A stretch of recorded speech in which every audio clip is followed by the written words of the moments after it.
city you burn, I'm gonna build one high.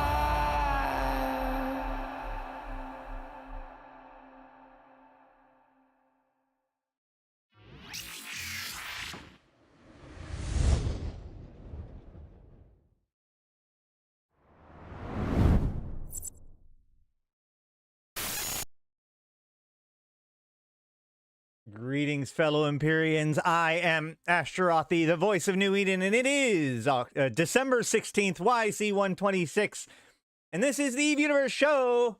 Welcome, welcome, welcome, guys. How's it going? Settle on in, like the stream. We have a lot to talk about today, a lot to talk about. In fact, I have a question to pose to you. How much Eve is too much Eve? Because we might be getting close to that point. The last week has been, I've been completely slammed. Not only, so there's been 4 different Eve games to check out recently. And I've been playing a little bit of all of them. And then of course, my son got sick, and the dog got, I got sick. Everybody's been, it's been a month, guys. So, thank you for your patience, but we do have so much to cover today. So in spite of the fact that my son is homesick, we are still going to do a stream just because I can't let another day go by. We've already let some news go by that you guys could have capitalized on and we missed it. So we're going to look at the after effects of it. But yeah, with all that said, oh yeah, I had to move some factories and the template things works lovely. I actually haven't really played too much around with it yet, but that is the first topic to talk about today. So, big news, big, huge news. I don't know if you guys, some of you guys might be too new for this or maybe not have played around with PI, but I'm pretty sure after like maybe the jukebox and the in-game browser, PI templates is the most requested feature in the history of EVE Online.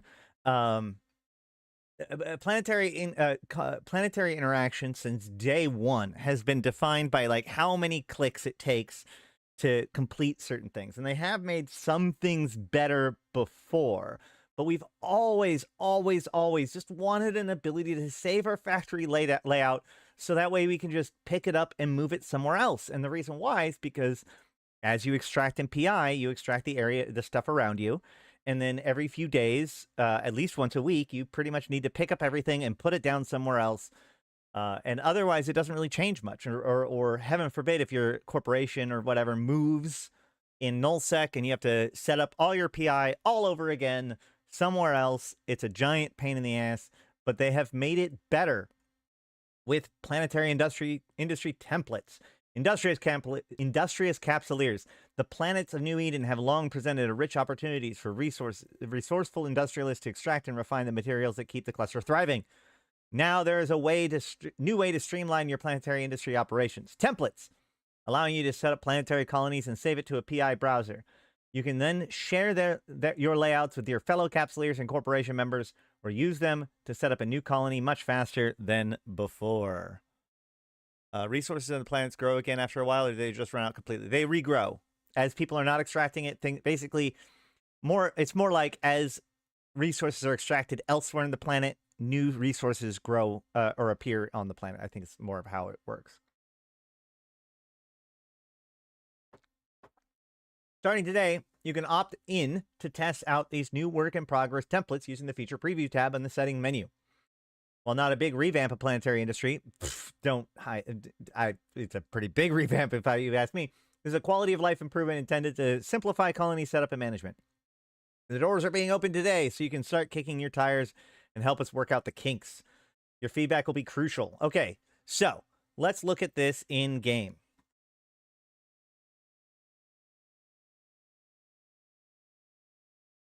That is the reason why we are sitting and looking at the lovely planet, the lovely star of Fleet. That's where a lot of my planetary colonies still are, just because I'm too lazy to move them, mostly because they didn't have templates. So maybe this is going to be different. So if you just open up planetary interaction as it is, you just log in, you open up planetary interaction without reading anything like I did this morning. you can open up your installation and you'll see that there's no real change at all. Like there's nothing. It's all the same. So what you got to do is you got to hit escape and then go down to feature previews and then enable planetary industry templates. And when we do that and we go back into it, I'm so glad the one button reset extraction guy won his quest of getting the one button reset. It does do the one button reset, right? Like it's not just templates, right? I think so. Let's find out. If I go here and I right click, can I? Nope, there's no one button reset here. Oh, it's coming? Oh, okay. So it's not done yet. How do we know it's coming? Okay, so we can save this as a template, right? Now, here's my templates. If I scan the materials, what am I even? It's been so long since I've even done anything with this. I'm extracting noble metals and base metals. So noble metals. Oh, am I really like still in a good spot? Hold on. Base metals. What? I haven't played this in like, I haven't messed with this PI in years. How is this even possible? How is this even possible? That's so funny. Let's see about another planet. Okay, so here's another setup. Here I'm doing non-CS crystals and heavy metals? Hold on, what's the other one? Chiral structures, or non-CS crystals and...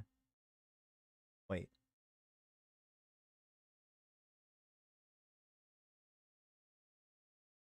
Oh. Heavy metals. Heavy metals, non-CS crystals.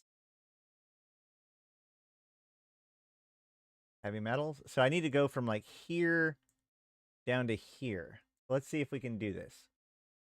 Can I delete everything? No, there's no like delete all button.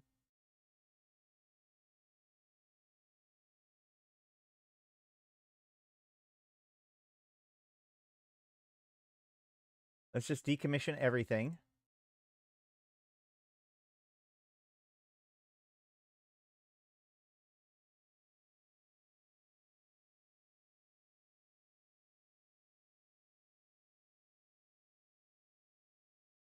And then let's do this. How do I copy to clipboard, paste? No. Submit. There we go. Now, wait. Oh, I can't. Wait, this has to be on a... Oh, I didn't save the template for... Wait, no. I saved the template on the wrong one, didn't I? Do I have to be on the correct planet? Boo. Okay, whatever. We'll try it again. Can I do it here? How do I do this?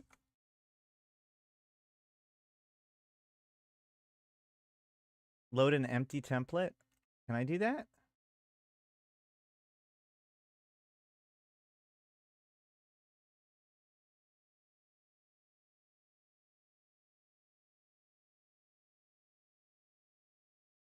How do I post them? Do I have to delete this now? Load up the planet you have one first. Hold on. Okay. Barren. This is a barren planet, right?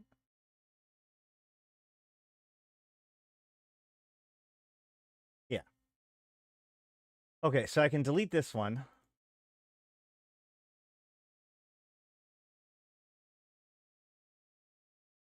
You're on the scan tab. I am on the scan tab.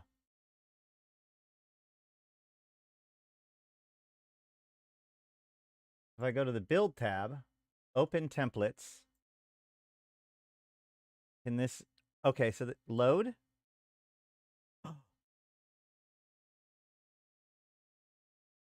But hold on. Non-CS crystals and heavy metals, right? It was non-CS crystals. Shit. Hold on.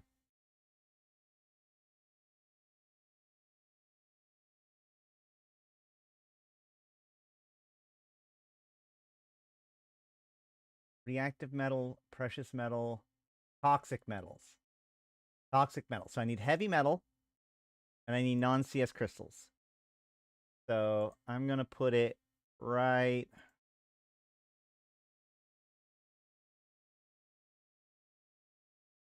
over here.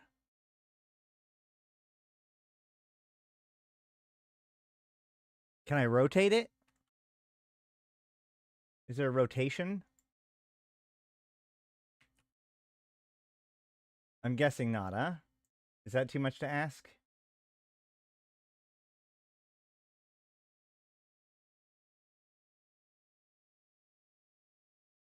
No, that's coming? Okay. Well, then let's go ahead and just set this up. Hold on. And wait, horizontal? Okay, so that moves that.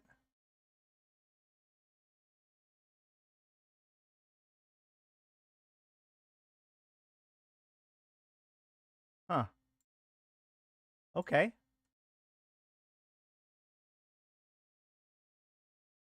Confirm and install. Boom. Sweet. And then I just go here and I say install extraction program. Products? No. Oh. Submit. Still have to submit it. Now I can say non-CS crystals. Boom, boom, boom, boom, boom. Put them all in here.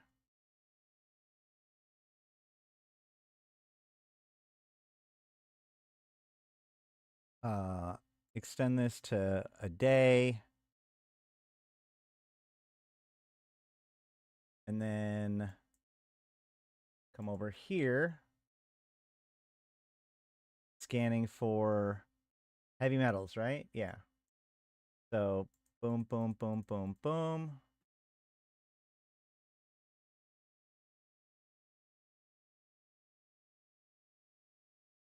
Put them right here.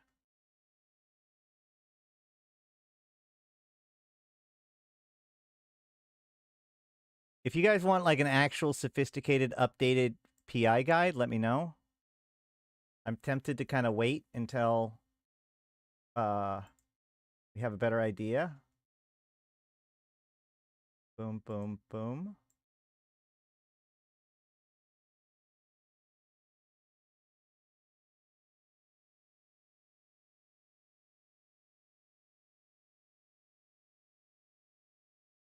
These two are touching. So that's going to be a lot. That's plenty. So start extraction. And then over here, heavy metals.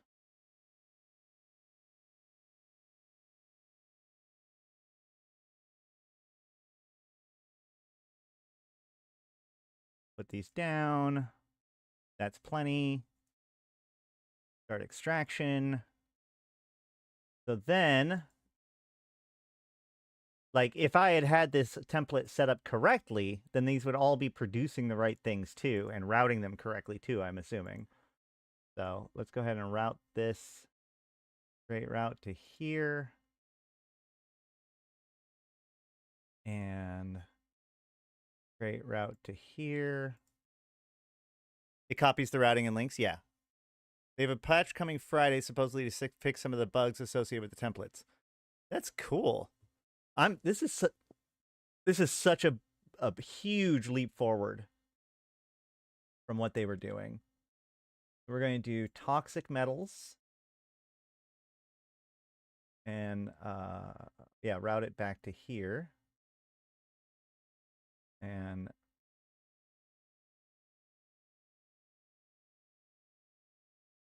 links, no, routes. Here we go. Heavy metals, great route to here.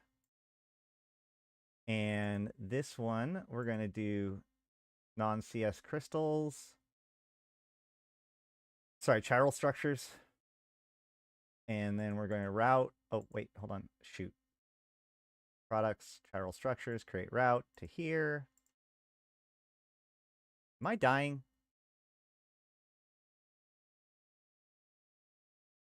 I don't think so. Okay.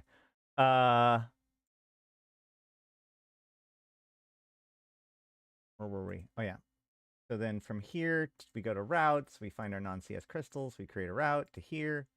I haven't done PI in like a year or two, and this is pretty intuitive. This is actually far more intuitive than I remember. Electronic parts. Consumer electronics, I mean, right? And then that gets routed to here. But in the meantime, we take toxic metals. We route that. And then we take chiral structures. Route it here. And I think we're good to go, right? We're done? That felt pretty good. That felt pretty good.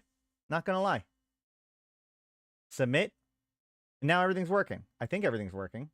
We'll have to come back in a little bit to find out whether or not everything's working. But, I mean, it looks pretty working. Then go ahead and close this up. Cool. And I even copied the template from one planet to another. So that's pretty good.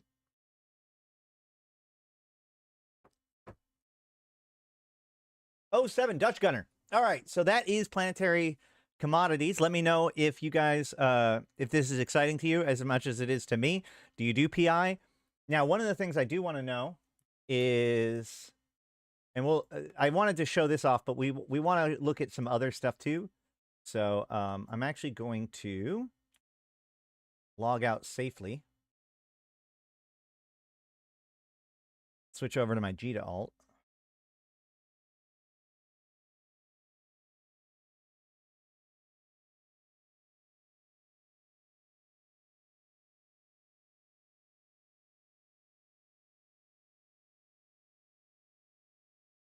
That was really cool. I think that's really cool, especially since, like I said, you can save the template and then just move it to another area of the planet and drop it back down, and you're totally fine. The ability to rotate it will be huge.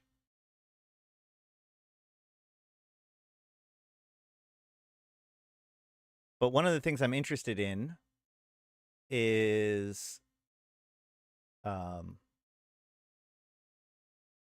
what the influence on PI prices this is going to have. So let's go ahead and look at that. We can go to materials, right? Planetary materials. Let's look at nanites, right? Nanites is a really interesting one because it usually nanites has a strange relationship because so nanite repair paste is made from nanites, but sometimes because of price inversions, nanite repair paste actually costs more than the nanites. Sorry, nanite repair paste. The nanites to make nanite repair paste cost more than the nanites themselves.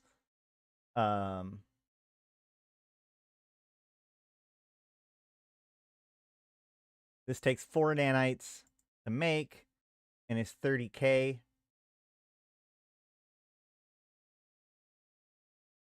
Whereas, yeah, see, 10K is over 10K. It's going to take 40K worth of nanites to make 30K worth of nanites worth of nanite repair paste. So this is one of the interesting things. It's often just better to buy nanite repair paste than nanites. But even so, you can see from November, which is actually before the PI update. Fuel production, that's another good one. So We can look at mechanical parts.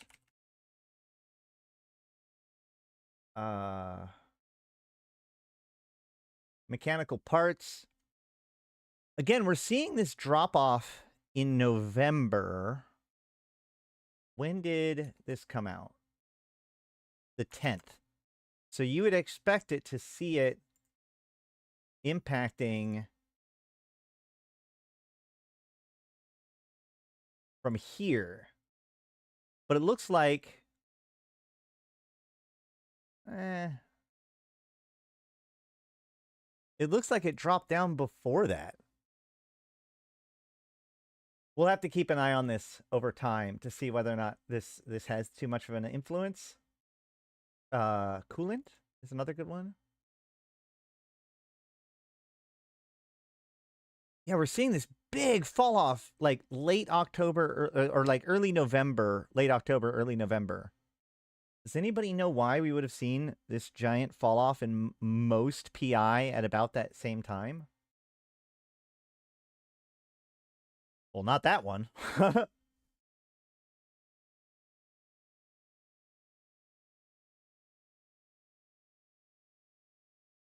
The fall off was when Imperium moved. I guess because they fire selled all of the stuff that they had built up. Is that what happened? This one spiked up and then dropped back down. Yeah, I don't know. We're gonna have to look at it over time because I don't see any record here. But while we're here, I do want to show off something that happened last week that is very interesting, and it's still kind of going on, but not really. So Plex. There was a big thing about Plex last week, and it still is pretty high, as you can see. Like, here's the 1-year average. And while it has been going up and up and up, it was stable for a long time, or at least relatively stable. And then starting around, you could say July, August time period, we start to see it creep further and further up. This is alongside the Equinox expansion, right? Because this is tied. I'm assuming that this is the increased pressure on Plex caused from things like the Skinner tool coming out. So it's coming up. But, you know, it went from 5 million to 6 million ISK per Plex this year, which was pretty crazy. And then I got a report last week that Plex has hit 7 million ISK. You can't really see it here. Maybe if we can see it on the table. Oh. Maybe it was elsewhere. I know that in other places it was 7 million ISK. I know it was up for sale for 7 million ISK.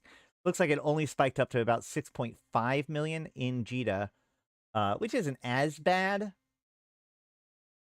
But it really boils down to there's a pretty decent explanation of what happened on the forums, on the Reddits.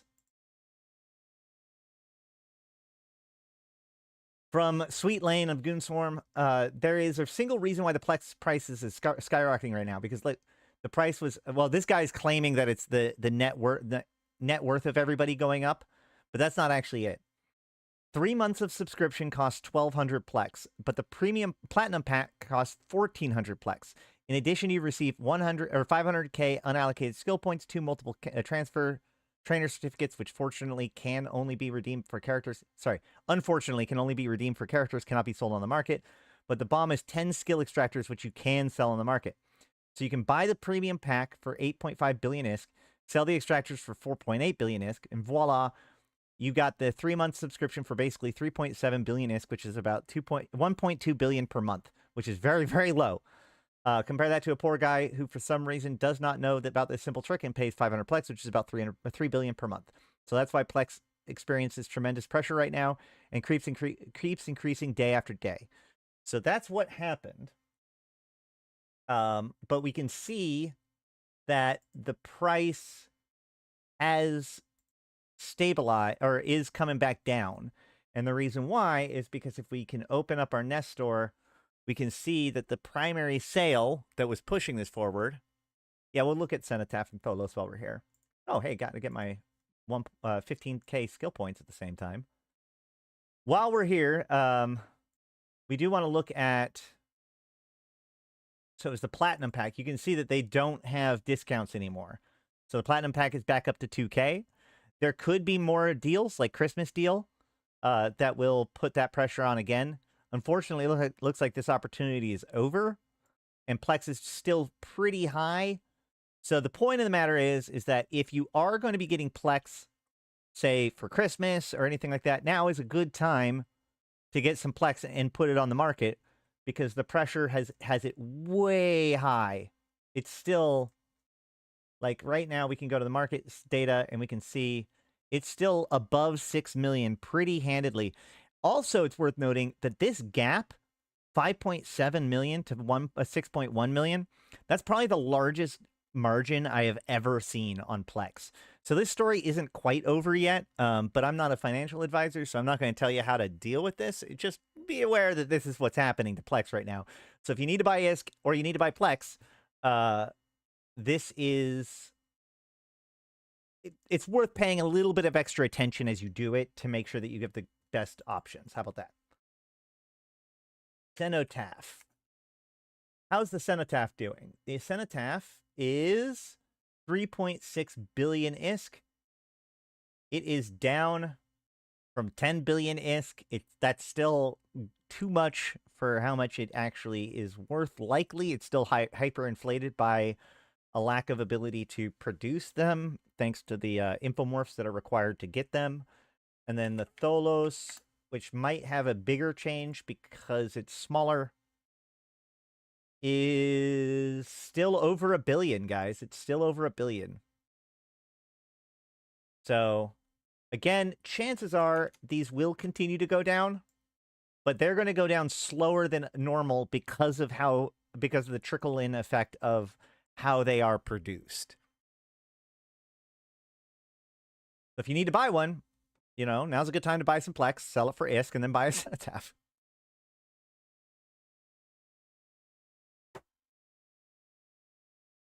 Let's see. What's next?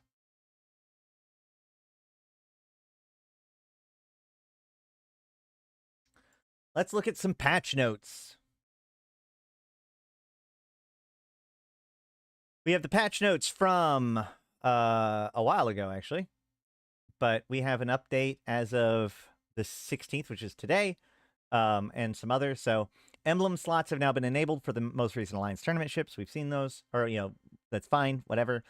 But previous to that, we see the Triglavian invasion section of the opportunity window will now refresh more frequently and fix an issue which would prevent pins from being able to be decommissioned after saving a template. Okay. And then on the 12th, so prior to that, we have new Triglavian invasion section has been added to the opportunities window, which is only visible while in Pochfin. This page now shows all of the instances of select sites within the region, regardless of range.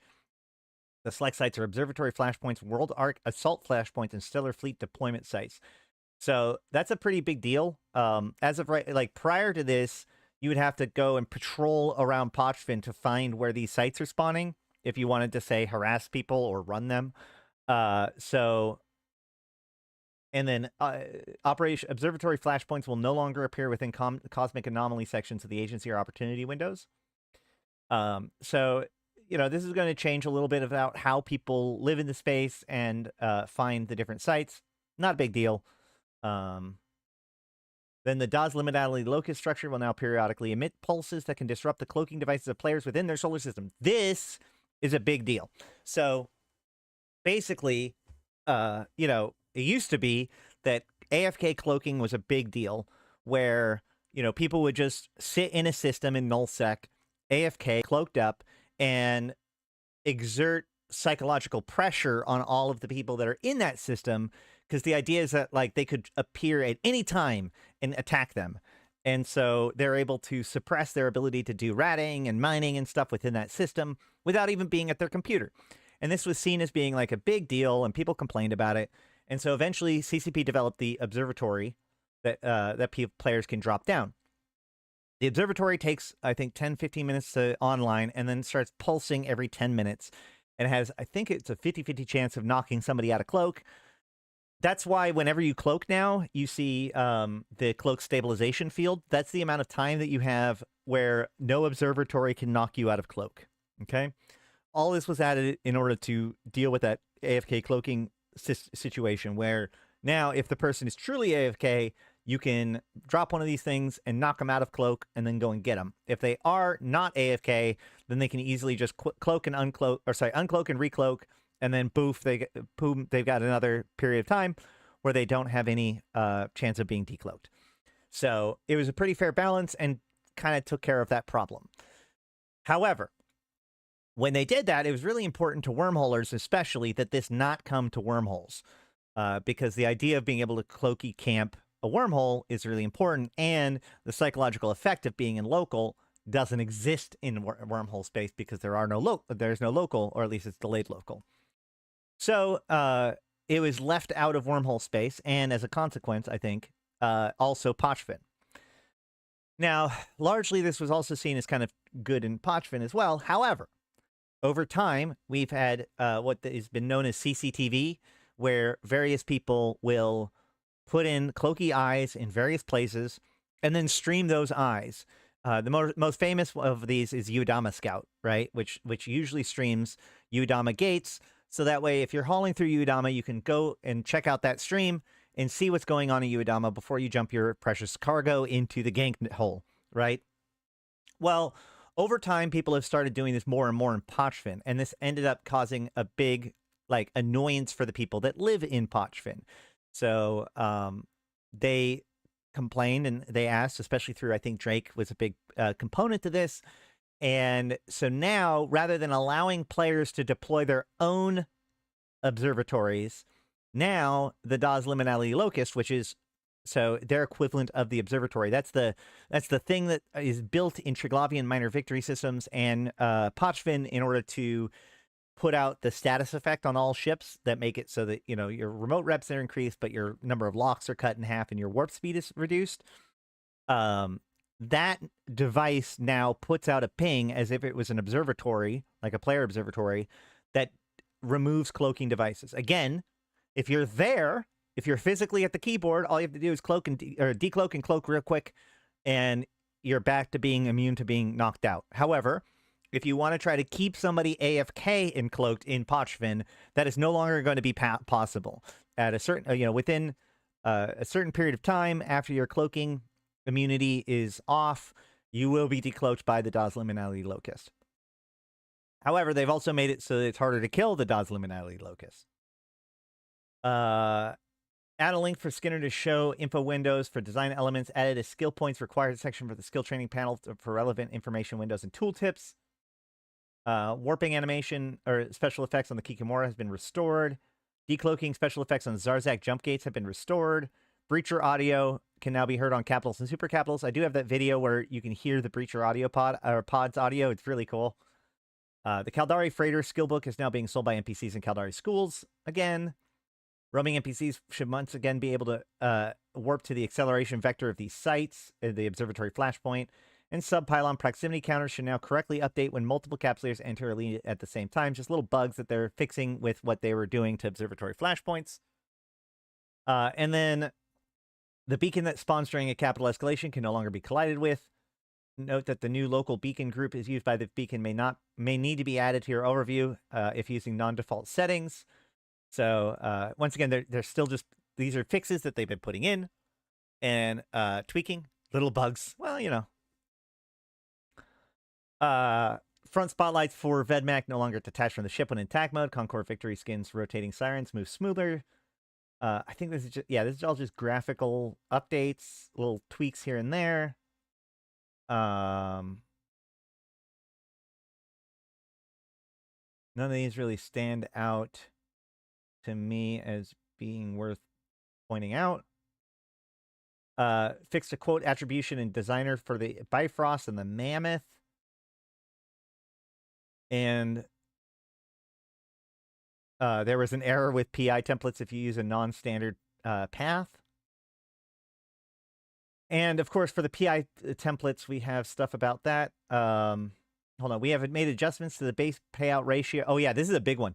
We have made adjustments to the base payout ratio and to the components, including the Dreadnought reprocessing, to include the increase the insurance payouts for Dreadnoughts closer to their real value. Our current aim for the Dreadnought is to pay about 70 to 75% of the ship's hull value with a platinum insurance on death, rather than about 15%, which it currently does. So this is interesting. The relationship between insurance and ships have always been kind of a fraught one. So in the beginning, I think it was like, what, insurance is what, 80%, right? You're not a ship.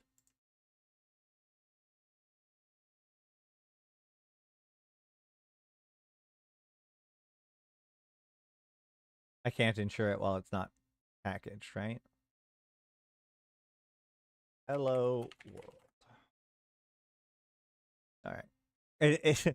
Insuring a praxis is a dumb thing to do anyways. Oh, hey. Yeah, that's right. New video.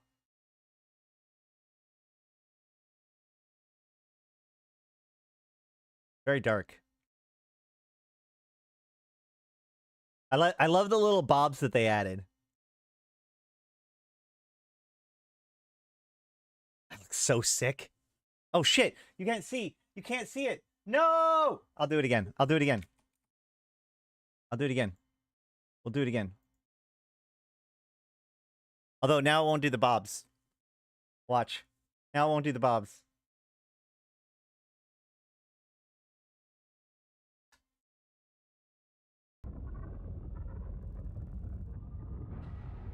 Yeah. Oh, no, there they are. They are there.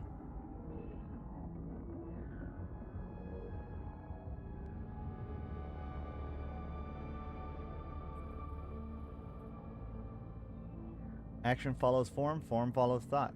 But no attribution to it. All right. So if we put insurance on this thing, top insurance is, it doesn't say. I thought it was 80%. Is it 80%? Whatever. At any rate, so insurance pays out a certain percentage based on the material value within the ship. That's actually one of the reasons why, interestingly enough, this is a fun little side thing, actually. If you notice, the insurance of this ship is terrible. It's only 3 ISK at its most highest point. And the reason why is because if we go into the show info of this, so the insurance is based on the material value of the ship itself. And as you can see, the reprocessed value of this ship is 1 tritanium, right? In fact, if we go into the blueprint, we can see that the manufacturing cost of this is 1 tritanium. So it is insuring against 1 tritanium worth of ISK, right? If we had a more expensive ship with more materials, then it's based on that material. This is also why T2 ships are, generally speaking, not great for insurance, because all of that T2 goo and the cost of invention is not included in the in insurance. It's only the base minerals within the ship. Same with faction ships, right? All of the value of the extra of the blueprint is lost because that's not part of the mineral value, right? So then at some point, I think it was 2014, 15, 16 era, there was a problem, which was capitals started to become pretty widely used because after insurance, it was basically as cheap to fly a carrier or a dreadnought as it was to fly a battleship, just because of the difference in insurance and or at least a T2 ship, right? Because T2 ships have low insurance, and at the time, capitals were just giant piles of minerals, and so you didn't spend that much after insurance. The capital ships themselves were pretty cheap. So to deal with this, CCP slashed the insurance values of capitals. So now capitals are just not as efficient insurance-wise as everything else, right? And this was to make it so that there was a difference between capitals and subcapitals. Now, a lot has happened since then, including the introduction of all new materials that are part of the cost of manufacturing that, if I understand correctly, are not part of the calculation for insurance. All of the R4 materials and reaction stuff, all of that effort is lost when it comes to the insurance calculations. Now, this mostly only influences battleships and capitals. But what that means is that it means that capitals have now had taken 2 hits against their insurance at a time in which they want dreadnoughts in particular to be more usable, because they've been working on they made dreadnoughts cheaper and been focused on dreadnoughts as far as like capital ships goes since Havoc or so, since the introduction of the Lancer dreads. We haven't really gotten to, I mean, carriers got jump portal generation, but, or not jump portal, booshing? Yeah, they got the booshing ability, but not like a complete rework in the same way, or not in a, I guess, economic rework in the same way that the dreads did. So that brings us all to what happened now, where they are making dreads affordable, not just to build, but to lose again. So you're going to get 75% of the dreadnought's value with insurance, which should make it easier to recoup losses against dread bombs.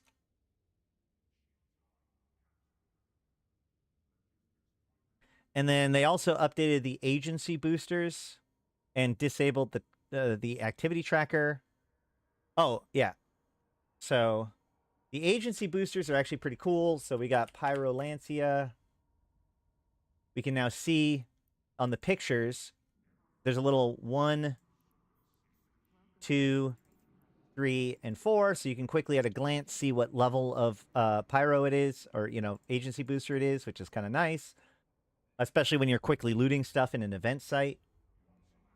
And the last thing is, so we have lowered the loyalty point cost for Serpentis and Blood Raider resonators from 1,000 LP to 750 LP. Several LP stores which had some faction ammo offers removed earlier in the year have had them restored. And video fragments from previous events such as EVE Operation Epiphany, finding Zarzek gates will no longer drop from Angel and Garistas NPCs. This last one's really good because people keep coming to me confused as to why they're still it's like, what is this thing that I got? I'm like, well, it was interesting like 6 months ago. This change to net resonators is kind of a quality of life thing. The problem is that Serpentis and Blood Raiders, like they don't have the ability to get LP in the same way that the Garistas and Angels did. So switching over to the net resonators impacted them a lot more. So lowering its cost brings them more in line. Now, the question that I would have is, why didn't they do this with Mordu? Mordu LP seems to be just as difficult, if not more difficult to get than Serpentis and Blood Raiders. I'd be curious to see what CCP thinks about the whole Mortis Legion ships at the moment, since they're really easy to get blueprints for, but really hard to get net resonators to build. Yeah. And then several LP sources. I don't know which faction ammo they're talking about specifically. When in compact mode is enabled, the sidebar no longer expands on hover. When the compact mode is disabled, the sidebar now collapses immediately when clicking on an entry. So just a little bit of fixes on the ship information window that people have been, complaining about mostly. Especially when dealing with compact mode, especially since that was kind of something they added afterwards. Skill tooltips now always display their training time. Really? Hold on.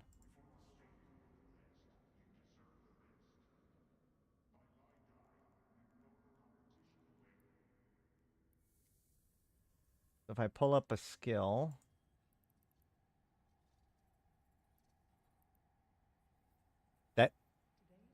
that's not telling me how long it takes. I guess it says how long it takes right there.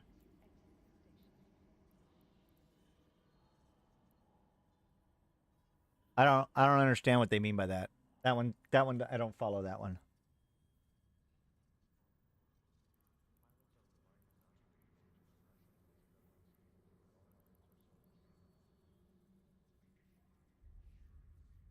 And fixed a bug with a skyhook. Destroying a mercenary den will now update the available workforce. So just little bug fixes involving mercenary dens.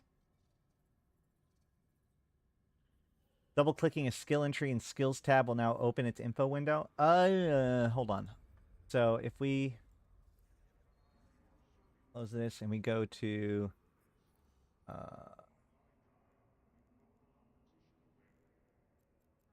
Ship tree. Pick a random ship. Go to skills. Hover over it. Aha! There it is. Time to train. Time to train, time to train, time to train. There you go. That's actually really useful. That's really useful. That's something that we asked about like 10 years ago. I like it. I like it.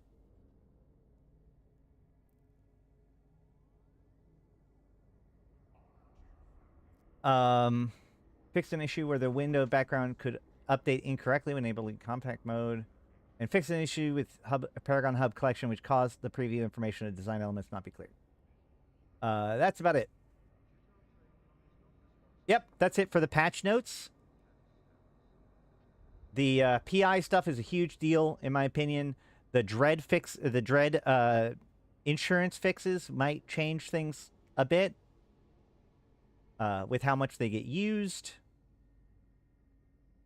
Overall, pretty minor patch compared to the last couple.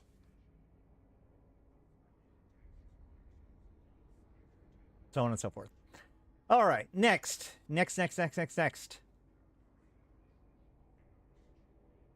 Monthly economic report. You know,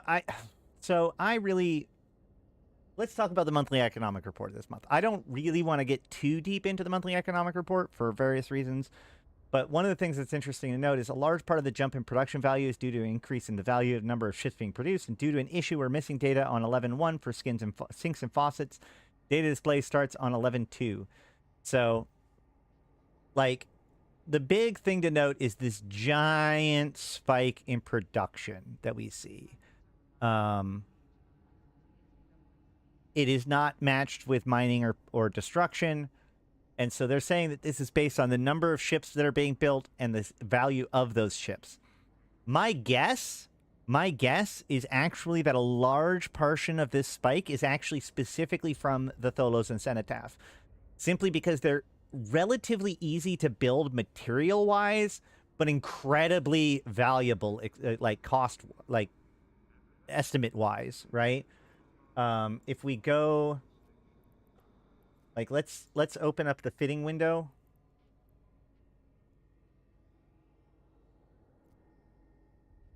And we just pull up the Cenotaph.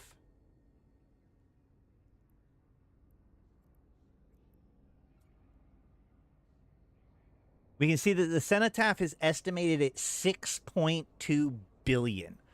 So people are going to be spending like 100 million ISK or more, or less rather, building one of these, and they're worth 6.2 billion each.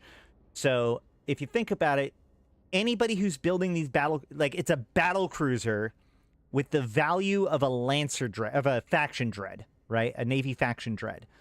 So, you know, anybody producing any of these is going to be seen as a huge increase in the production.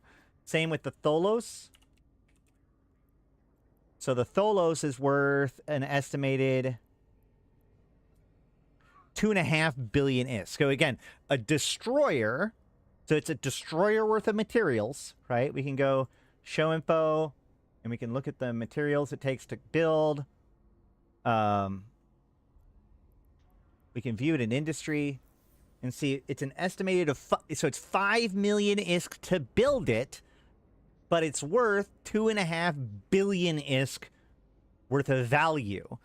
That right there, yes, it is a lot right now. But my point is that I honestly, when they say on here that it's due to the increased value of ships, there aren't that many other ships that have like an extreme value change in the last month. Yeah, it says a large part of the jump in production value is due to an increase in the value and number of ships being produced. Now, there is an assumption that like some of this could be from, and this is another good one, like with the Imperium moving, chances are they didn't move everything. A lot of people are just going to fire sale, or better yet, just leave stuff in 1DQ because they didn't give up 1DQ. The 1DQ station still exists. So rather than move all of their stuff from point A to point B, especially if they're not necessarily committed that deeply to the move, and I'm talking about on like an individual member level, not on an institutional level, then chances are they're going to move to the new area and then just build new stuff when they're there. So we're going to see a large increase in the production of things. In fact, we could probably even look. Where did they move to? They moved to... where did they move to? Faith of Bolus, right?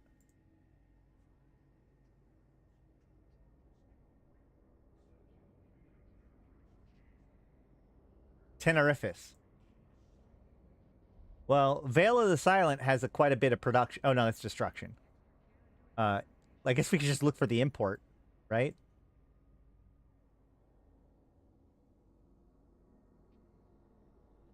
That doesn't seem right. Are we sure it's Faith of Bolus? And are we impasse?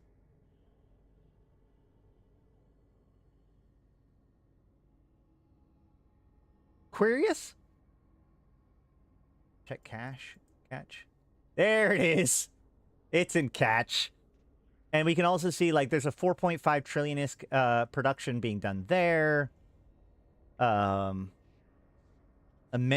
has 18 trillion. Wait, is that Amencia?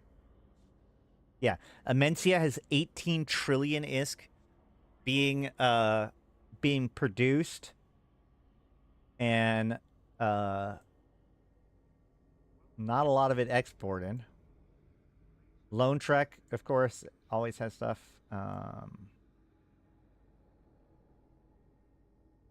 Tenerifis has some. Veil of the Silent has 21 trillion ISK being made. Veil, isn't that frat?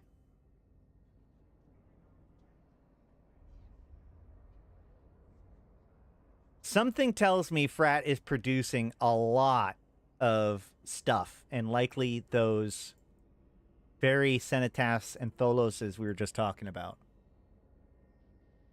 Right? Because Veil of the Silence fraternity, right? Somebody correct me if I'm wrong.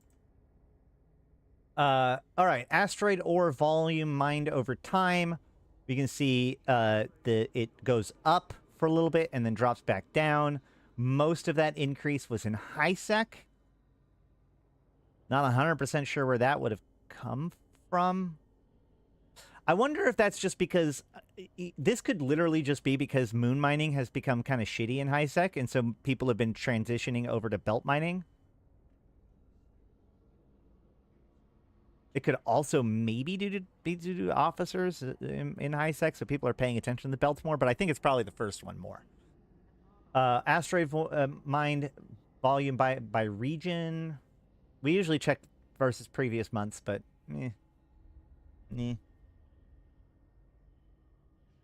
It does look like Dell fell off the list pretty heavy. Gas mined over time.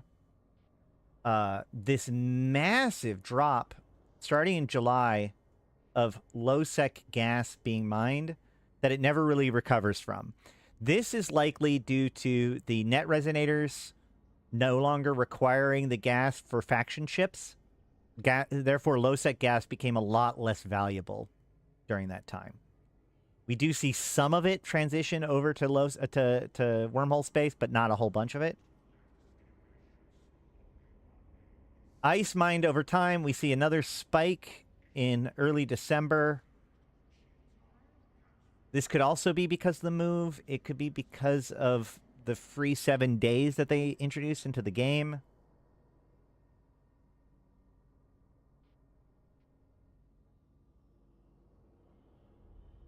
Okay. I love this chart now. But I'm surprised that we don't see more nullsec people pissed that they're publishing this information.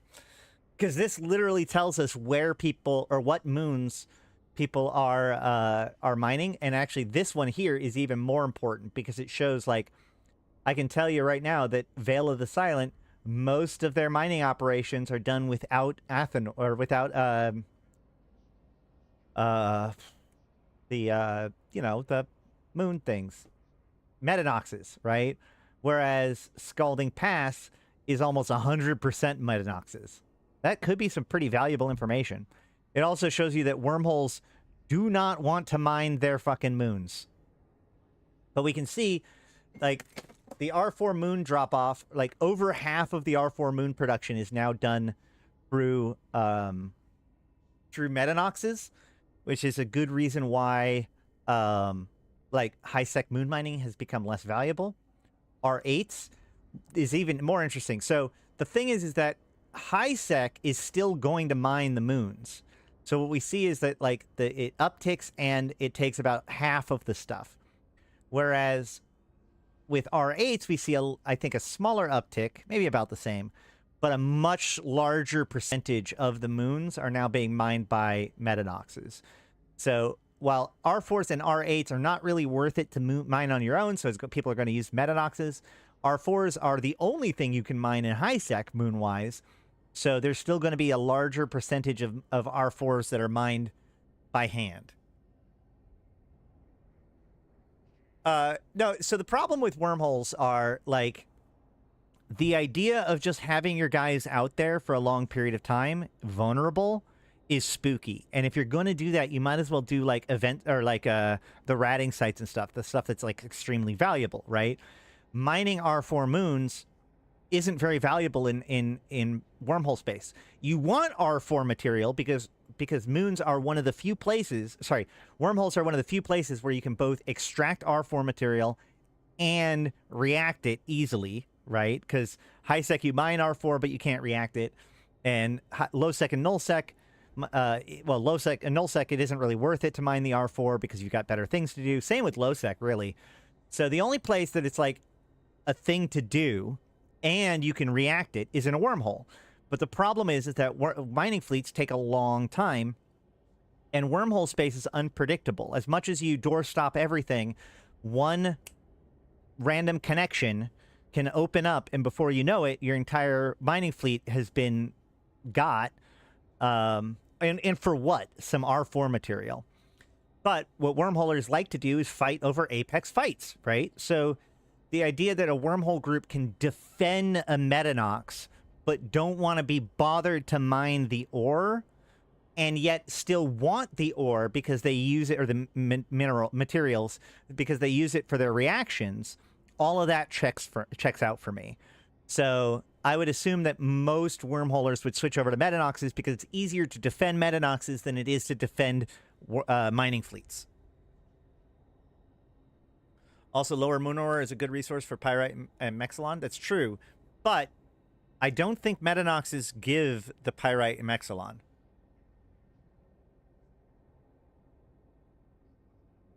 So, yeah, they do not. If you need pyrite, come message me. I've got plenty. R8s, though, you can see that, like, there's even less people that are willing to mine R8s versus Metanoxes. Same with R16s. You get back to about 50-50 when you get to R32s, and you can see that it didn't increase the R32 being mined at all.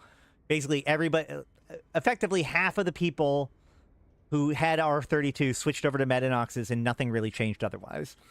And then R64s are far too valuable to allow waste to happen from Metanoxes, so they still mine almost all of the R64s. We looked at regions. Like I said, Veil of the Silent, mostly mined by the people.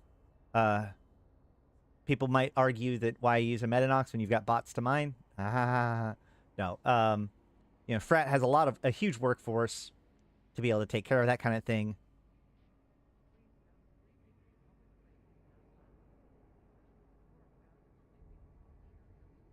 ISKs and exports and imports. We see a giant export out of Delve because, sorry, hold on, a giant import out of Delve? No, export. Yeah. A giant export out of Delve as everybody moves out, and a giant import into Immensia as they move in. That's, you know, it's not very often that you get a higher thing than Jita, but there you go. ISKs, sinks, and faucets. We can see Triglavian invasions is now at 12 trillion. I can't remember what it was before. We could check that out.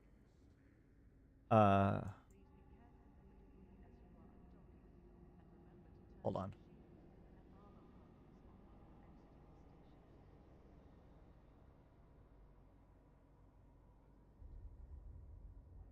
Or isn't there a hashtag for this? Isn't there like a topic? No? Okay, well, whatever. The True Faucet down from 20. Oh, it's down from 20?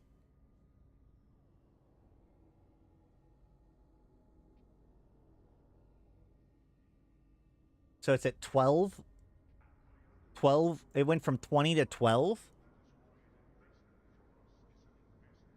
Right, you need to account for the new red loot. That's a pretty big cut, though. I bet you're pretty happy about that.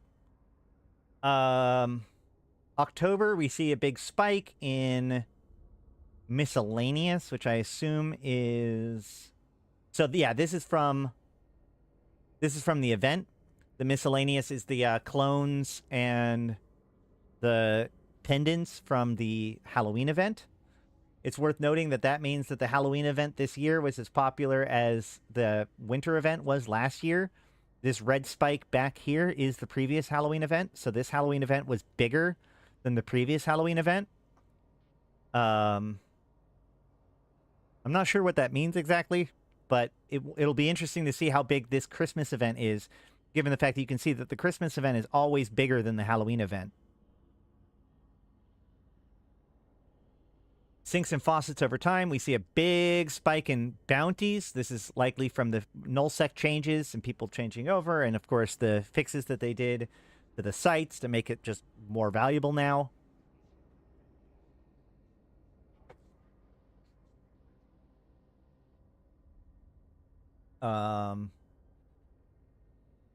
So this is another big thing, which is that I wonder how much of this increase in money supply comes from old players coming back to the game. I have heard quite a bit about new player or like experienced players coming back to the game, and all it takes is them logging into their character to check things out for that account to be counted as active again, and therefore increase the total.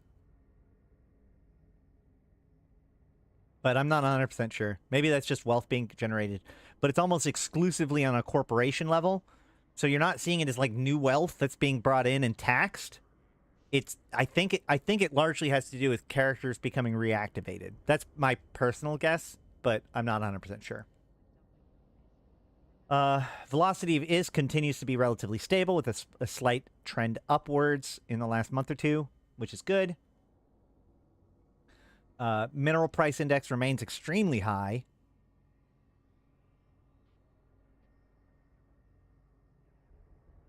With the number one mineral price mineral price index is high because of everything. You have both an increase in low end and high end minerals. I assume that all of this new production is causing new demand for minerals.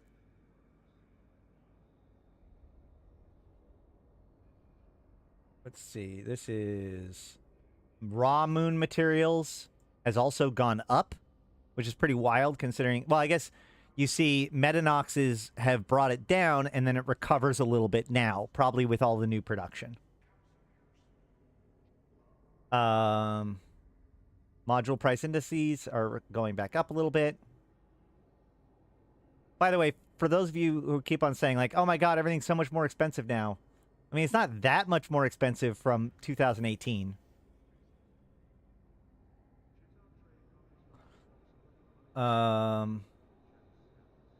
Class 2 and Class 4 gas has a downward amount. That's kind of crazy. And that's about it for the economic report. I'm just kind of breezing through it right now because I'm more interested in what happens next month, but you can definitely see the impact of the goons move. The sites are also much harder. It's no longer just MR. That's true. All right. Well, but let me know if you guys have any thoughts about this monthly economic report. All that said, we're going to move on to the next topic if we're live. If you're watching this edited, thank you for watching. Please leave your comment, likes, comment, subscribe. Until next time, I've been Ashrathi, the voice of New Eden, and I'll see you in space. All right. Next.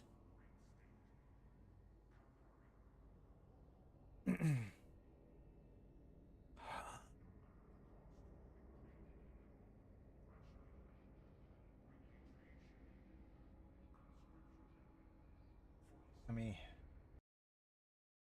Greetings, fellow Empyreans. I am Ashrothi, the voice of New Eden, and this is your New Eden News for December 14th. YC126. Vanguard deployments recede after 2 weeks of intense activity. Planetary defense hack halt as Vanguard retreat. Gulmorogod 4. Ground sources on the prior host planets of the Angel Insurgency FOB confirmed a halting of Deathless Planetary Defense Network disruptions yesterday. This coincided with a reported drawing back of Vanguard Warclone deployments from the planet, concluding a 2-week period of action that began in the Rahaba system. In this location, as well as the previous Guristas Insurgency in Rahaba, Baka, Vanguard were widely reported engaging in combat on both sides of the conflict in significant numbers, with higher rates of pirate support overall. Vanguard activity ultimately enabled the Guristas' victory in Rahbaka and contributed greatly to the cartel operations in Gomorogod. Notably, despite the constant disadvantage in raw numbers, Legion-aligned Vanguards claimed the majority of skirmish victories on 7 of the 14 days of the activity. Many have attributed this spread of loyalties to the core Vanguard population's primary origins as first-generation war clones who sought refuge offered by the Angels, Guristas, and Legion, beginning in early YC115. With Vanguard deployments no longer occupying planetary defense infrastructure sites, pirate activity previously attracted to these remote areas have returned to their previous targets. Local reactions have been varied, with much discussion centering around the Deathless Wraith's apparent decision to not directly provide the means to hack planetary defense infrastructure to pirate forces. Quote, on the one hand, these planetary hacks and Vanguard skirmishes pulled the majority of conflict far away from civilian districts, end quote, said local news personality Hesmira Ratosk of affiliate program Gulmorogod Worldwide. Quote, on the other hand, this means we're dealing with an organization well beyond Empire Concord Authority, happily insinuating itself as a third party in pirate activity that only became possible in the first place because of an infrastructure they provided. Ratosk concluded, quote, first the Circle markets shipcasters and FOB access to pirates, making them dependent. Next, they show off unprecedented ability to hack planetary defenses, keeping it to themselves, and jump in as middlemen for these next-gen war clones, offering their services on either side, leaving both insurgents and the Legion with no choice but to employ them. Bald-faced war profiteering aside, this Deathless and his allies are trying to make their tech and services a necessity. They're damn well succeeding.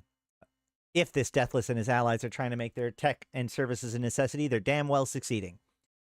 Vanguard freelance trials produce mixed outcomes. In the reaches of Nullsec, Vanguard freelance trials conducted by the agency network controlled mercenary organizations yielded significant yet highly varied results on planets threatened by emerging resistance to Equinox workforce colonies. Vanguard activity on DHR Tech H77 branch and JZV F42 Veil of the Silent strongly favored Guristas and Deathless operations, respectively. Contracts from Guristas agent Ominen Sin supports raids on local colony assets proved especially popular, with completions totaling over twice the number reported for all but one of the offerings. This sole exception was on JZV TAC F42, where tasks dispensed on behalf of the Deathless Circle by the Peacock resulted in stonewalling of Society of Conscious Thought acquisition efforts. Concurrently, Equinox colonies on the H74 TAC BO2 Quirius and 4 TAC EFLU2 Wicked Creek reported overwhelming support from freelancers. Asset denial operations under Mortis Legion Strike Commander Tsuni Aina sustained the highest completion ratio of all recorded contracts, significantly hampering the Salvation Angels activity. Assistance rendered on H74 TAC BO2 likewise enabled colony personnel to resist Blood Raider strikes targeting Upwell cloning materials, counteracting overall higher support for these pirates versus the opposing forces of the Order of St. Tetramon. Meanwhile, in the background of respective Angel and Guristas operations, new retrievals of cloning and colony tech for Circle Associates Lifegiver and Quartermaster hint at a new R&D and refinement yet to come in the evolution of Vanguard. Whatever their future may hold for this new generation, the results of recent deployments speak for themselves. The scope will report further developments as they emerge. News in brief. Legion founder Moria Mordu dismisses criticism of recent Vanguard employment. Wormhole stationed SOE operatives note shift in drifter-controlled sleeper drone activity. Widespread hangar noise complaints as Capsuleer repeatedly tests new boarding protocol. Capsuleer site Arada Oki bivouacs offering trades of Atavum encrypted infomorphs. New Inspector Brob drones receive warm reception in station hangars across New Eden. Edencom scouts report rising threat level across Poshvin Dawes liminality loci. And Sanchez Nation and ore mobilization continues in volatile ice storms. That is it for your New Eden news today on December 14th, YC126. Now for some analysis. We have, obviously, this is very much involved with the end of the Vanguard playtest, and it's all just kind of a summary of what happened, saying who won and where. The first one is about the faction warfare stuff, the insurgency stuff, and how it influenced the one in Rabaka and in Gomorragad, which were the two insurgencies happening, the Guristas and the Angels, during that time. Whereas the second article is all about the 4 independent missions that they had on the outskirts, which were the places where you went to go harvest stuff. You could have different missions from the different people, and apparently they kept track of who did what, which is why I'm pretty glad that I did mostly Deathless Circle stuff. And then based on that, they kind of reported this sort of stuff. It'll be interesting to see how much this is going to influence stuff going on, especially with things like hinted at new R&D refinements yet to come with the evolution of Vanguard. I'm not saying that necessarily like how we performed in Vanguard influenced what is going to happen per se, but it does suggest that the things that we are doing in Vanguard hint at what is going to come, right? These were things that were actually being wanted by those groups, and we fulfilled them or didn't fulfill them by taking on those contracts, which I think is a pretty cool angle for them to go with.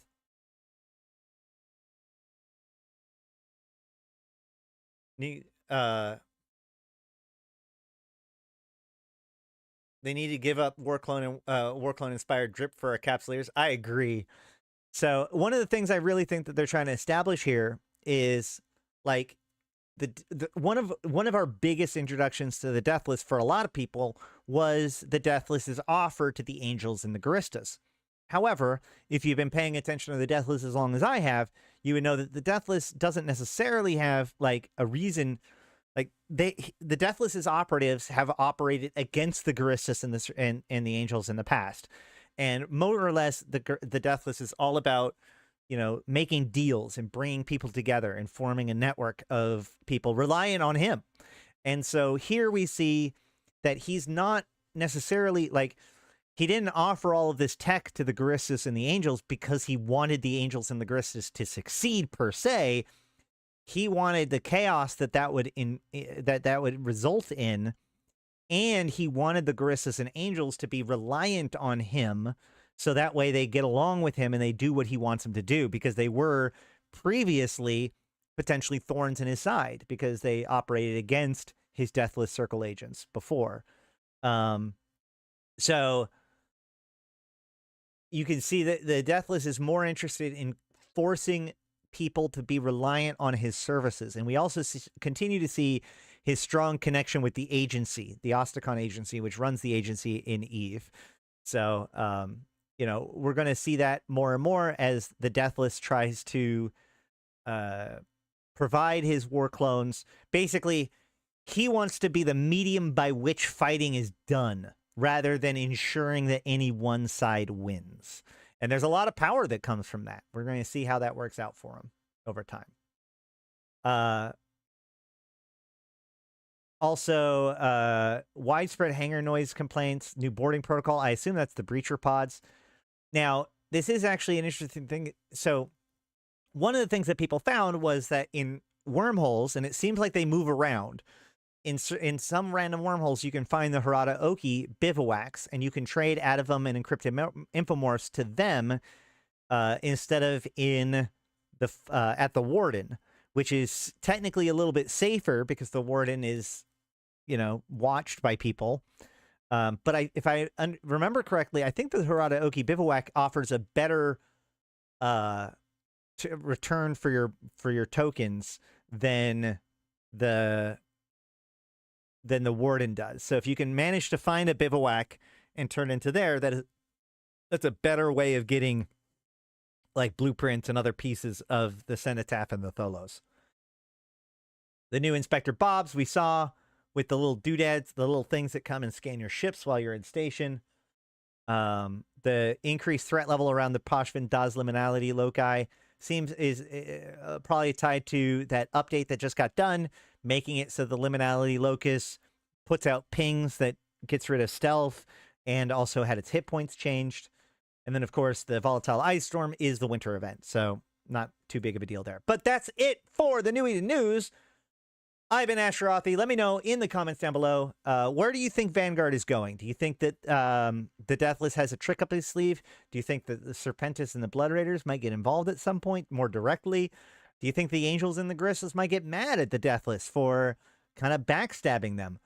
Let me know that and down below. If you're watching this live, we are going to continue. But if not, if you're watching this edited, thank you for checking it out, liking, commenting, and subscribing. I've been Asherothi, the voice of New Eden. Until next time, I'll see you in space. All right. Keep on keeping on. All right. I want to jump topics a little bit. That's where they need to give. Yeah. I want to jump topics a little bit. We're going to talk a little bit about EVE Galaxy Conquest. I know everybody's favorite. It's going to be a practical exercise. Hold on one second.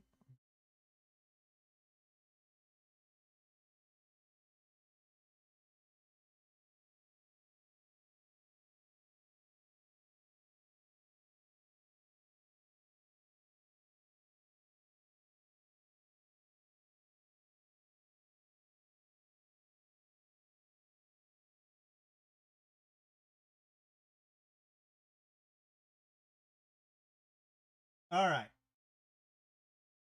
So today, I wanted to talk a little bit about paying to win in EVE Galaxy Conquest. Obviously, the idea of pay to win, the specter of pay to win, is one of those things that constantly haunts free-to-play games, mobile games, etc. And EVE Galaxy Conquest does, in fact, have its own pay-to-win options. I am currently sitting on server 36, because I decided I'm sacrificing my Plex, or my Nova credits, as they call it, so you don't have to. Let's talk a little bit about paying to win in EVE Galaxy Conquest. The biggest piece of it is if you go to the store, you can see that there's Concord Honor Points. This is how you, over time, accumulate points every time you buy something, anything, or anytime you buy anything that gives you quantum credits. You get one Concord Honor Point for each quantum credit that you buy. Free quantum credits are not included. So I bought the 99-cent bundle because of a different thing that I was checking out and testing. But so I got 120 quantum credits, and that equals 240, but only 120 of them counted. So that's why I have 120 points here. So the Dragoon is the first ship that is the buying power. And I'll just tell you this right now. The Dragoon is not the best legendary ship in the game. It's not like somehow ridiculously strong compared to other legendary ships. It does have a drone wing, which makes it so that, half the time you hit drones instead of it, which is nice. But the Vexor still has 2 drone wings. It does have neural shutdown on its A1, or on its second weapon. It has a barrage attack on its third weapon, and it has this increased critical chance of kinetic damage by a certain amount for all your wings, as well as if you have the mutaplasmid, it's 10%. Which these mutaplasmids are the big pay-to-win thing, because the only real way you can get red stars for this thing by getting, like, if you open up, do I have them? Yeah, like these things here, the file and blueprint caches. When you open up these, they give you a random 5 blueprints. So I can open these up. neither of these, but you can get a Dragoon in these as well, so you could theoretically get it there. However, these other here, like the legendary data chips, which is the other way to get red stars, you cannot use, because it says cannot be used to exchange for legendary commander files or ship blueprints that you already own. Note, Dragoon, Apocalypse, and Jamil are not included, so you cannot use a legendary data chip to get a Dragoon. You have to get them either from the box or from paying cash. And it's something like $200 or something like that to get a maxed out Dragoon. Once you've maxed out your Dragoon, then you get to the APOC, and the APOC is much stronger. You have a burn on the 1 with reactor failure, 1 red star, radiation on the 2 with extra damage on the 2 red star, increased damage of the first weapon on the 3, and a Nosferatu added to that, and then a crit chance and an increase in activation chance for the ship, and if you have the 4-star, it increases commander's activation chance, which is a huge deal. So this is a very strong ship, especially at 4 stars. It also costs about $2,000 or something like that to get to 4 stars. I'm not 100% sure, but it's very expensive. So this is kind of the pay-to-win ship, okay? There is actually a bigger pay-to-win ship, which is... Let's see if I can find it.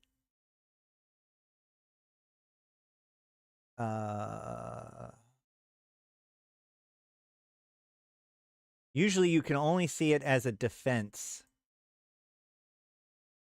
because most people don't have it. Can I find it? I'm probably not fighting things that are high enough level for it yet.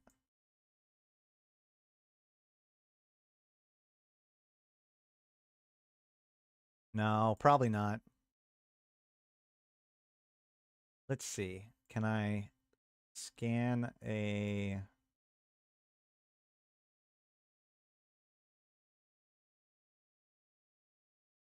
If this doesn't work, I have a better plan. Whatever. So if we go to recruit and we go to preview, nope, and we go to this one and we go to preview, still no. Right. Okay. If we go to season missions and go to the biggest chest in the game and go to rewards, and go to view details, and we look at the best chest in the game, the dominance cache, we can see that there's the Oracle. This mother tracker here is the ridiculous, okay? Oh, you can get... Yeah, no, you can't. Okay, yeah. You can't get the Dragoon or whatever in here. But you can get the Oracle. This Oracle is super, super strong. It's got damage and EM Storm on the 1. It's got the increased activation chance and data rate. It's got more kinetic damage to all enemy wings, which counters those drone comps. And it has a large chance, basically 100% chance almost, of getting 2 force shield stacks per turn, which is wild, right? So the Oracle's a very, very strong ship, but it's incredibly difficult to get. You have to win the entire season, and then you get a chance to buy boxes that have a 5% chance of getting a legendary, and that legendary could be one of these 44 legendaries. If the Oracle is only one of the 44 legendaries that it could be. So you have to win, you have to buy the caches at the end, because it doesn't say that you get one. It says you'll have an opportunity to purchase up to 20 of these caches up to for the first season. And we can see by going to the if we go back to the recruitment thing, we can see in the preview, nope, not in the preview, in the question mark here, we can see the season mission recruitments, which includes engagement recruitment, sovereignty recruitment, and dominance recruitment. It only has a 5% chance of getting a legendary commander and blueprint. So you've got up to 20 pulls. I don't know how much Nova credits it costs to buy them, but for each one you buy, it only has a 5% chance, and you only get 20 of them. So I'm pretty sure. Oh yeah, so you're guaranteed to get 2 legendary commanders if you buy all 20 of them, and there's only a 1 in 44 chance, in theory, that they are an oracle. That is how hard it is to get an oracle, and that's still just one. You still need to give it max red star, or red stars if you want to. And the best way to do that is if you go back to the Concord rewards. If you go all the way to the very, very, very end with 4,000 points, 400,000 points, which if we look here, 12,000 points is $100. Okay.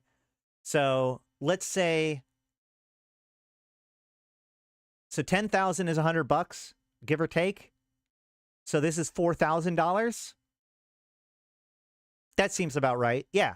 So this is roughly $4,000 worth of stuff. You too can get 150 legendary data chips, which will help you max out that oracle that you probably did not get. Okay, so the free to play, and what's funny is that even after all of this, it still doesn't guarantee that you're going to win. Like, these ships are strong, but they're not as like the most powerful thing. Like the Dramiel still can be pretty like dunk on the Dragoon at the very least, for example. So yeah. However, in the latest update, they added a whole nother level to all of this. You thought that $4,000 for Concord reward was a big deal? Let's look at this. Nope, not the Trade Center. In the market, they have introduced the DED market with these special chips that are for only the Dragoon, the APOC, and then the Orthrus and Jonas, which the Orthrus and Jonas is the first specialty pool that you get. In fact, you can even see right now, we still have that one because this is a pretty new server. So the very first one that they want you to whale out on, which, by the way, so on server 33, I saved up 60,000 Plex or Nova credits in order to try to get Mentis Black, and I managed to get 1 selection, and I'm at 4 out of 6 for my second selection. So 60,000 Plex basically guarantees that you will be able to pick one of these guys. You'll get at least 7 legendaries out of that, with one of them being these 2 that you can choose. But if you're not doing it the way I did it, 60,000 Nova credits is quite a bit, right? We can go back again. We can go to the store, and we're talking about $600 worth of Nova credits, $500 worth of Nova credits. I got that not for free, but I bought the growth fund for the 28 or whatever thousand Plex that is here, and I bought like the $5 pack and the $1 pack. I did spend some Nova credits here and there, but regardless, I did manage to get my Mentis Black, so you can do that. However, on this server, we started a few days ago, and I've saved up my Nova credits, and we can see that I've got, you might not be able to see it because of the chat. Hold on.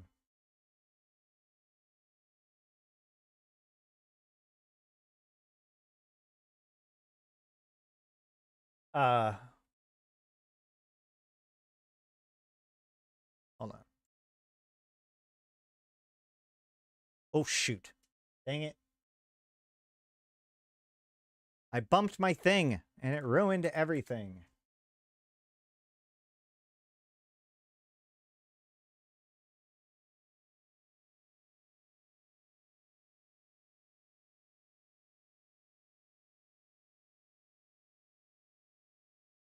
Okay, so you can see I've got 11,000, almost 12,000 Plex right here. Jesus, I've got too many notifications. We've got 12,000 Plex right now. And so I'm going to open these new caches so that you don't have to.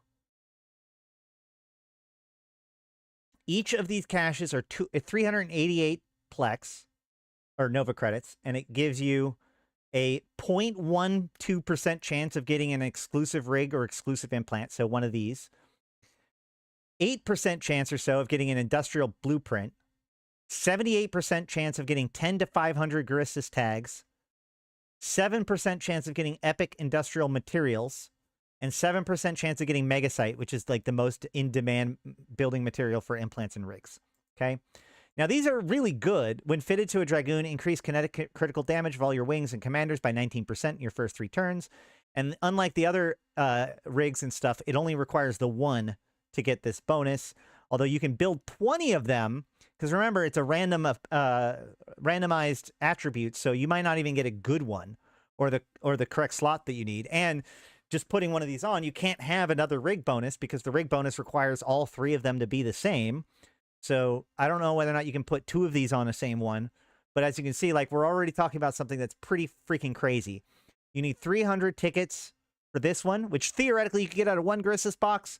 But you need 10,000 for the APOC, 2,000 for the Orthrus, and 2,000 for Jonas. So let's go ahead and see what we get, guys. Let's see what we get. We're going to buy, however many are we going to buy? 10? 10 enough? No. Let's just keep going until it turns red. There we go. We're going to open up 30 of these boxes, okay? Boom. Don't do this, kids. I'm doing this so you don't have to. All right. We have 30 Guristas boxes. We're going to open them. Let's do 5 at a time. No, let's do 1. Just to see what it looks like. Boom. 10 tickets. That's it. I got the minimum bullshit that you could get, right? It's 78%. So 80% of the time, I'm going to get 10 out of 500 tickets. Now, it doesn't tell you how likely it is that I get 10 tickets versus 100 tickets, right? So let's open up another one. Oh, I got Megasite. I lucked out. I got 8%. Congratulations. I got 100 Megasite. I could have gotten 200 Megasite, but I got 100 Megasite. Cool. That's lucky. Open up another one. Another 10 tickets. Can I get anything besides like the bare minimum? Another 10 tickets. Hey, I got 500 tickets. Sweet. Awesome. I can finally now go back and buy my Dragoon a fancy thing. I'm so stoked. 300 tickets and I get, where'd it go?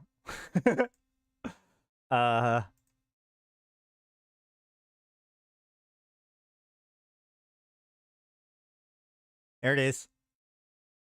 So and all it came with was hit points. It could have had firepower on it. It could have energy on it. It could have had a lot of other things.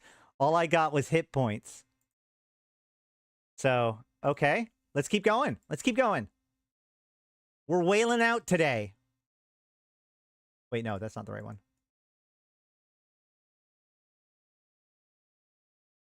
We've used 5 so far, which again, remember, is 5 times 400, like 2,000. I could have gotten basically 5 pulls from a recruitment pool, but instead I'm doing this. Mine too has HP and is in an engineering slot. Well, I don't know. I don't know anything for sure. Another 10. Another 10. More Megasite. Another 10. 10. 10. Looks like 10 is pretty much the normal. So this is the industry stuff. 50 in epic industrial materials. So that's another 8% chance. 200 Megasite. Hey, I got the high amount of Megasite. We're already almost halfway done with them, by the way. 20. So you can get more than just 10 or 500.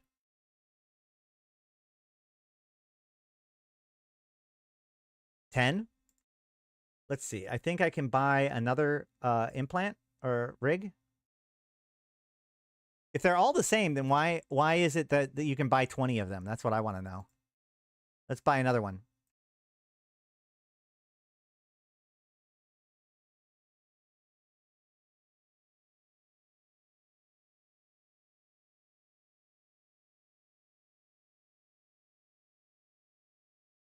Yep, it's exactly the same with a slightly different stat, but it's in the same slot. So I basically just wasted 300 tickets. Cool. Remember, I'm doing this so you don't have to. Can I evolve it? No, you can't evolve legendary stuff.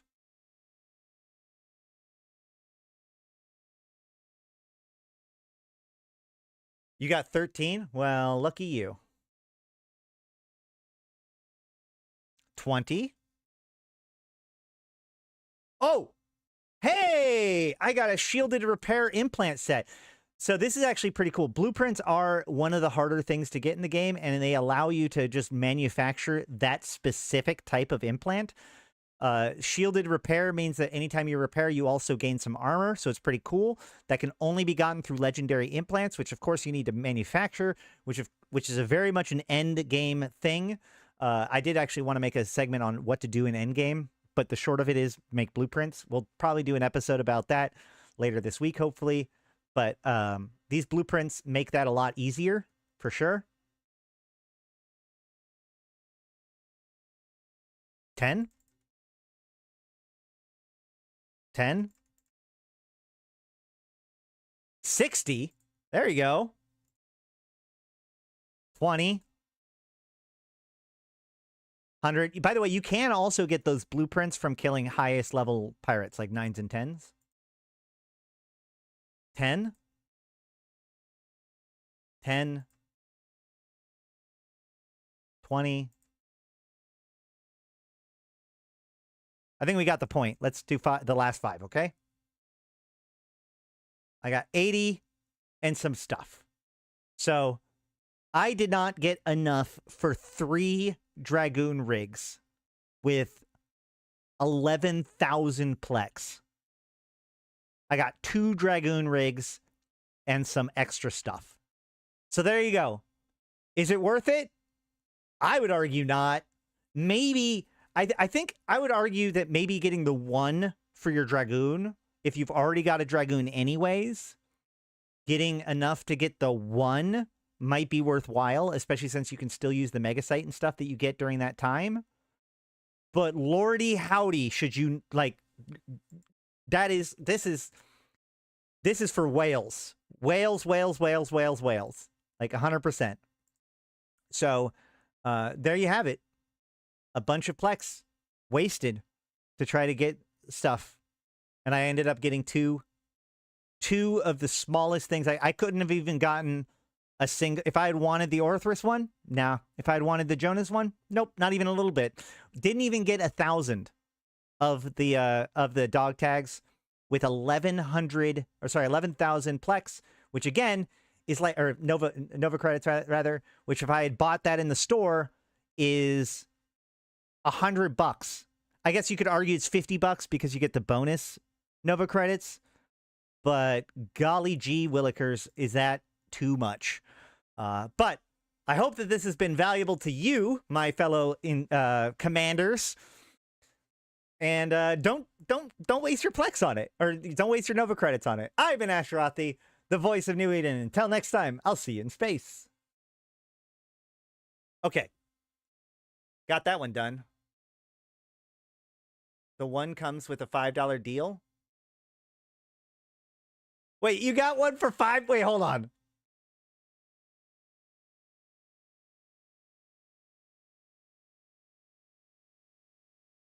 Oh, yeah, this one comes with Garissa's loot. Huh.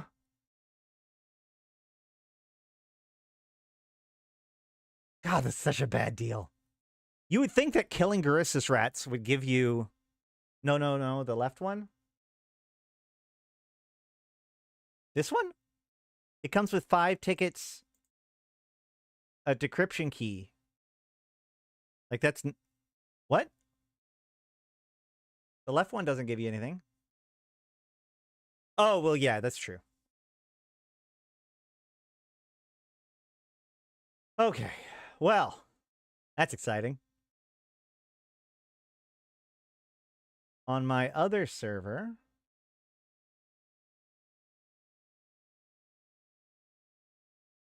I've been having a lot of fun on 33.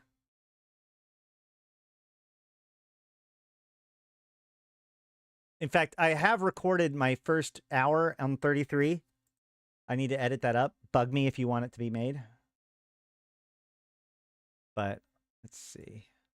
I got my Jameel. And I got my Mentis Black last night. I'm so happy about this. Mentis Black. Hell yeah. All right. That's enough of Eve Galaxy Conquest, though.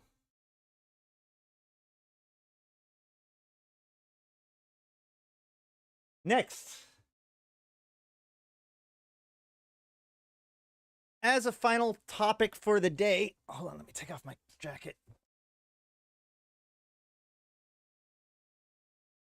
So we've covered Eve Vanguard, we've covered Eve Galaxy Conquest, we've covered Eve Online. There is still one Eve game that we have yet to cover today, and I'm not talking about Eve Echoes.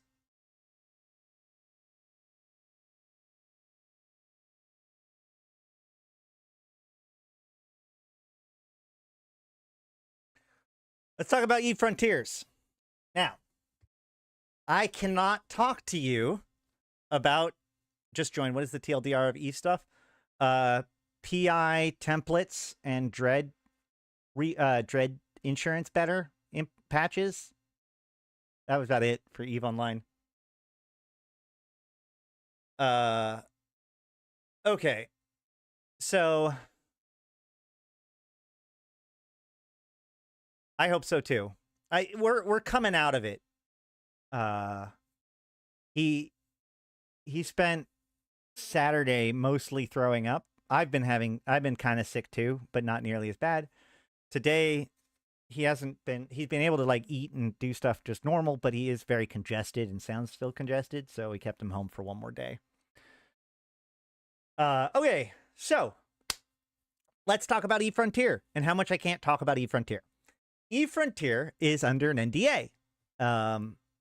If you go to log in, if you go to create an account for the Eve Frontier website, you have to check a box that says that you agree to the NDA. So there is not a lot I can talk to you about when it comes to Eve Frontier, even though they want your money. I don't know. I don't know exactly how I feel about this. I find it incredibly weird that CCP, like, it's even weirder than that. If you look down below in the description of the chat, I believe it's there. Hold on. Yes, it says jump into Eve Frontiers with my referral code. No, I cannot tell you about it. And the reason why that is because there is like a referral program for Eve Frontiers. So they gave us a referral code so that way people can use those referral codes and we get benefits for referring people to it. But I can't tell you what the game is like. Look, NDAs are very, very important, and I take them very, very seriously. Non-disclosure agreements, right? I've worked in the software industry before for quite some time. Like, it is important for a lot of different things, right? And the ability to be able to, like, have an NDA really provides a lot of protection for the company so that way they can work with people outside of their company without being afraid that everything's going to get ruined, right? Like they can share stuff with the CSM, for example, because they're held under NDA, knowing that if the CSM ruins it, they can take action against it to suppress, make sure that that doesn't happen as much, right? So in the same way, if I break the NDA by telling you stuff about this game, I could have my Frontiers account removed. I could theoretically be kicked out of their Discord. I could theoretically be, as far as I know, theoretically, I could have action taken against me with my EVE Online account if I talk too much about EVE Frontiers.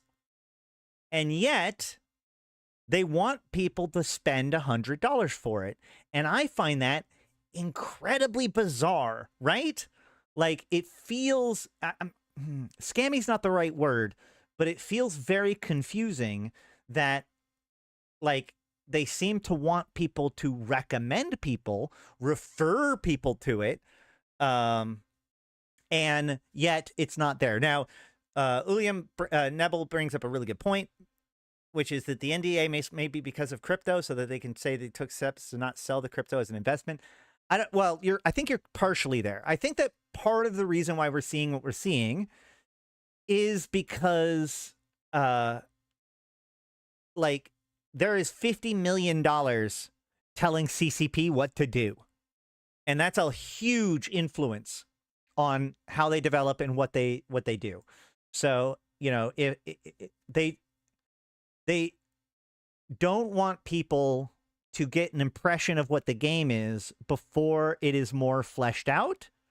But at the same time, they want people to be able to come in and do early access. So it's just a really confusing situation. Also, these things say limited supply.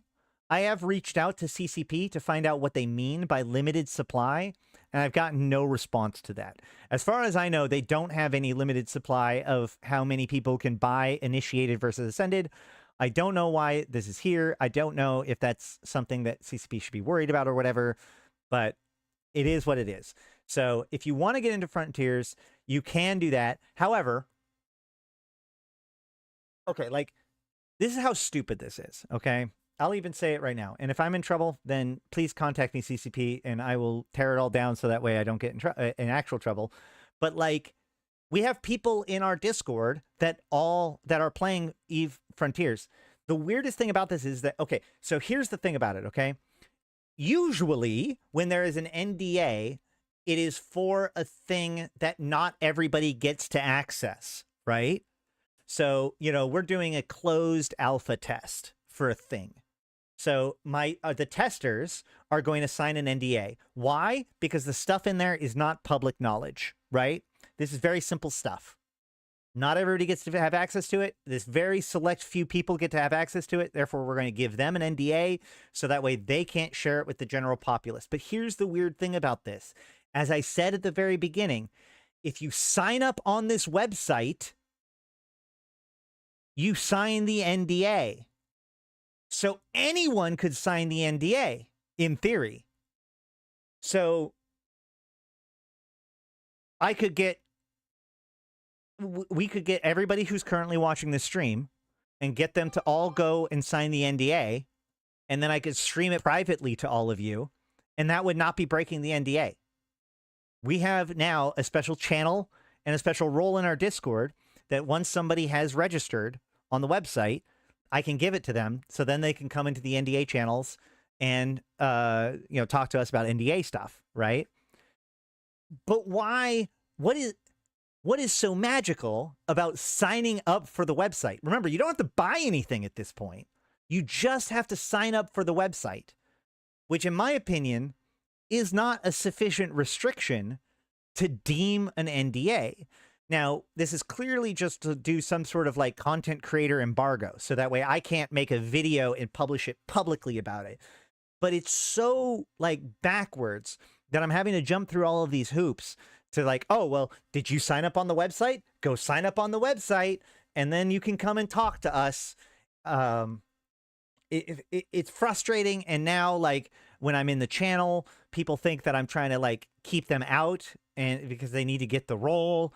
It's just, I don't know, man. And I feel like the NDA at this point is almost unnecessary. They could theoretically still do like a media embargo, so we couldn't stream or show off stuff from the game. But as far as I'm concerned, as soon as you start selling the thing, it shouldn't be under an NDA what it is anymore. Like, I can't even tell you what genre it is, per se. We can watch the video again, and we can talk about it, but, like, I cannot tell you whether or not you would enjoy the experience. I cannot tell you whether or not I recommend paying for one of these packs. I can only show you that they exist and give you my referral code. So I guess if you want better advice, make sure to sign up on the website and then DM me privately so that way we can talk about it. I don't know, man. I got nothing else to say about it, but that I think that that's pretty silly. However, there is a stronger problem with this, which is Here's the thing. The people who are buying these packs, the people that are going under NDA, they're likely CCP's biggest fans, right? The early adopters. They are silencing the early adopters and allowing people that haven't signed the NDA to run their mouth. And that is how we get articles like this one. Eve Frontiers as a blockchain foundation makes a worse MMO. Okay. It is a mark of pride for our readers that basically none of you are having CCP games trying to play around with. Hold on.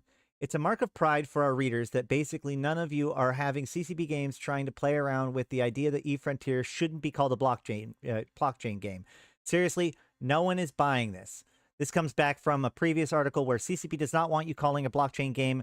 Eve Frontier is a blockchain game. So this says, however, I think that there's something that is narrowly being lost in the midst, and this is the fact that Eve Frontier's stated reason for being a blockchain game is, in and of itself, very stupid. This is separate of the entire idea of the game, supposedly not offering NFTs, but built on the top of a chain that just happens to allow cryptocurrency. In an FAQ, basically describes the function of cryptocurrency without saying that that's what it's offering. One of the recurring elements of what I do in the vague patch notes column is attempting to assess and understand things, taking them at face value. And I've already done columns talking about how NFTs and MMORPGs are a bad, stupid idea. Let's start with half step back. One of the most pernicious and frankly ridiculous arguments that has been bouncing around the crypto sphere for ages is the idea that critiques of cryptocurrencies just don't understand crypto. This is ridiculous because of the programming that goes into these systems is very complicated and actual concepts behind them are very simple. A blockchain is a distributed ledger that is set to a pen-only input. That's kind of it. My dog is sleep barking. What does that mean? Essentially, it means that a blockchain is a long list of actions that can only be added rather than altered. The fact that it is distributed means that it exists across multiple machines as a shared accepted value. Think of a file torrenting system and you'll have a good idea. I mean, this isn't wrong, right? This is what blockchain is. It's basically a set of records that are held by multiple clients. So for redundancy. That's kind of it. If you're thinking that isn't so complicated, you're right. Oh, and the actual mechanism of programming it, making it work is extremely complex. But in terms of understanding what it does, yeah, it's not so hard. Your first instinct must be to ask what makes this particularly useful or desirable for a moddable video game. So let's break down CCP promising in the case of Eve Frontier. The argument in favor of using blockchain is to create a permanent, immutable universe with elements that are made by players and exist in perpetuity. In other words, CCP creates a framework and then players can explore it forever. You don't have to ever worry about these modifications being deprecated because the blockchain makes them permanent. I still think that they're starting to lose the script already, but we'll keep going. If this sounds like a dumb argument, you're right. And it starts with the obvious ways in which it's done. Let's look at a different game called Roblox. Roblox is many ways a terrible game based on exploiting content creators. Roblox isn't a terrible game. It's a terrible game engine filled with terrible games, but whatever. Mostly kids, but it is not using blockchain system of any sort. It is by definition incredibly moddable. In fact, there are now kind of lots of games that almost rely almost completely upon user-generated content to operate. Second Life is basically built around user content being little more than a platform for that. But if you think that sounds like a dumb argument because your games clearly do this without requiring any sort of blockchain, you may have gently missed the part of the problem here. And we're first to demonstrate this with Bree's first piece of content added to Eve Frontier. The Elliot Sucks Lounge. Editor's note, I would never do this. We love Elliot, but follow the logic here for a second. I assume that this is not something that was really done or is held under NDA. The lounge is, as you expect, filled to the brim with all sorts of things to talk about. Talk about how bad of a person I am. It also contains photos of me and my cats, my home address, and an invitation to throw eggs at me. You know, the general harassment stuff, the sort of thing that in most games will be taken down in a matter of minutes, because that's just the bad juju to keep around in your game. Except this game is based on the blockchain, which is an append-only database. You can't do that, remember? Not only is this whole system set up, nothing can ever be removed from the chain ever, it is also set up that the whole thing is distributed. The only way to roll these things back is to make a hard fork of the entire chain and recreate all of the legitimate parts of the game that were also in motion during the time while making sure no data are lost in the process. This isn't purely theoretical. If you're thinking that you'd hear about games on the blockchain doing this, has already happened. Wolf Game was a game that was hosted on-chain that had several bugs found in the NFTs used for core game mechanics, and since the whole thing was on-chain, the tokens couldn't be patched, only replaced.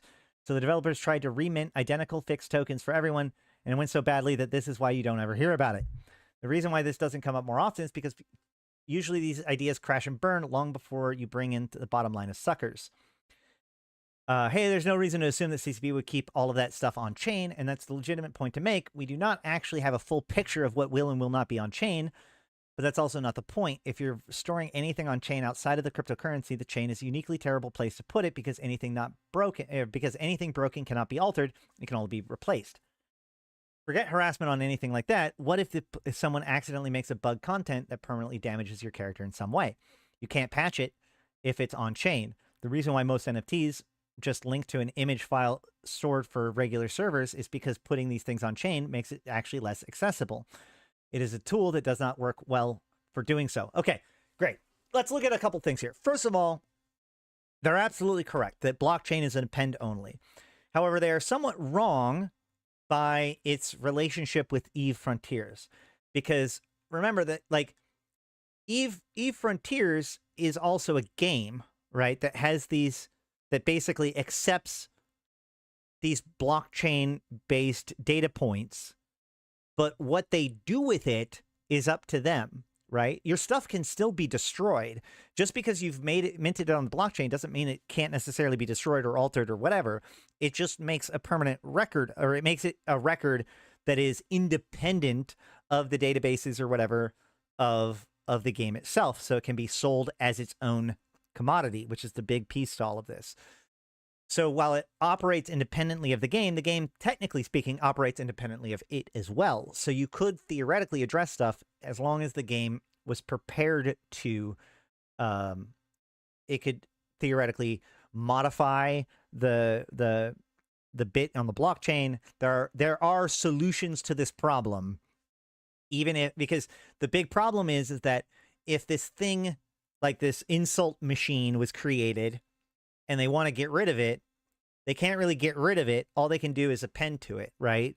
But for the purposes of Eve Frontiers, the latest thing is the only thing that matters. Therefore, changing it by appending to it would be the same as replacing it completely or destroying it even.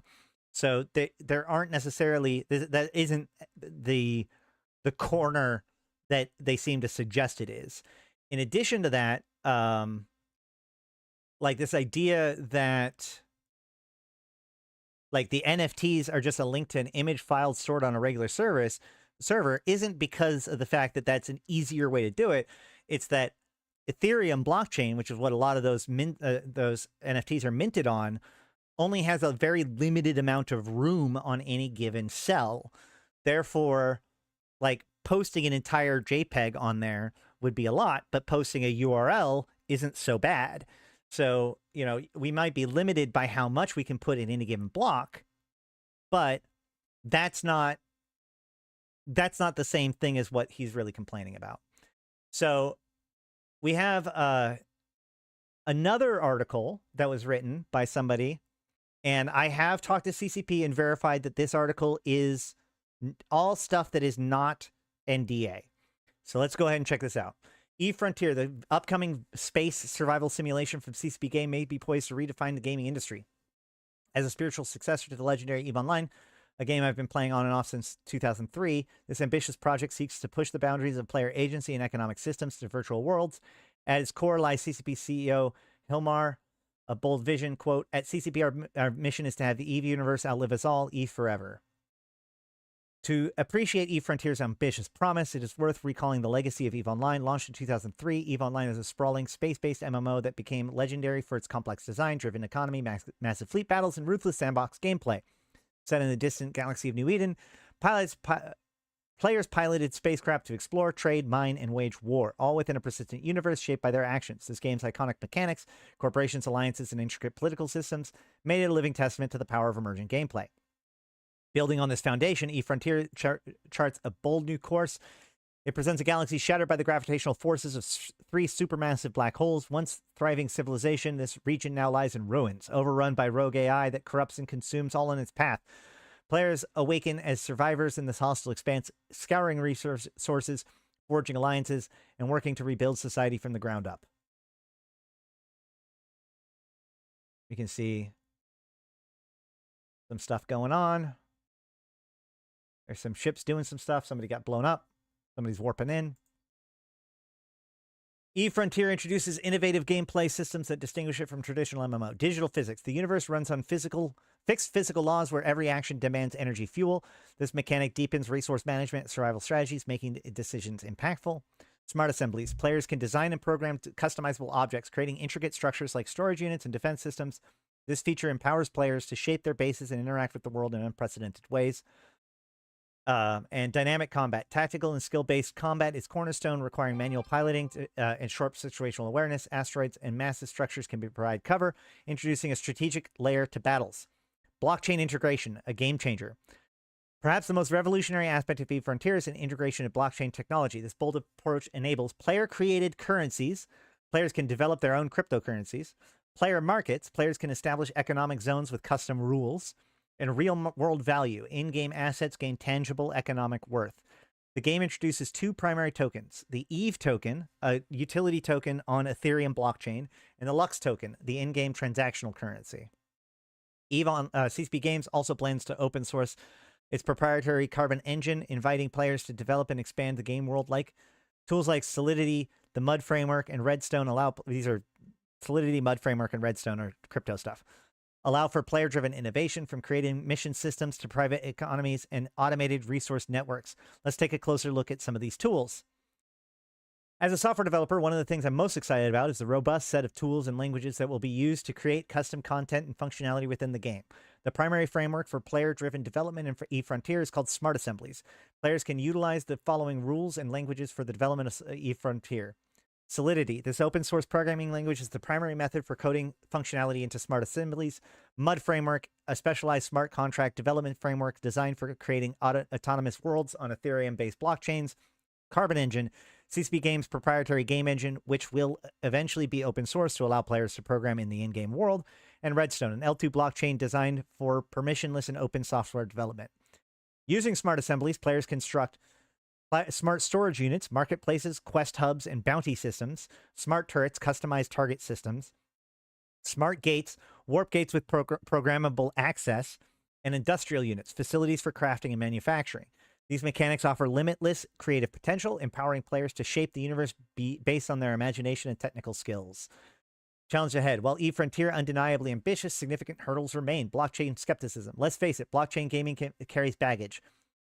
With many of its reputations, Web3 games in general are facing significant challenges, with over 75% of projects failing in the first 5 years. CCP faces the challenge of proving the technology's value in fostering true player ownership and immersive world building.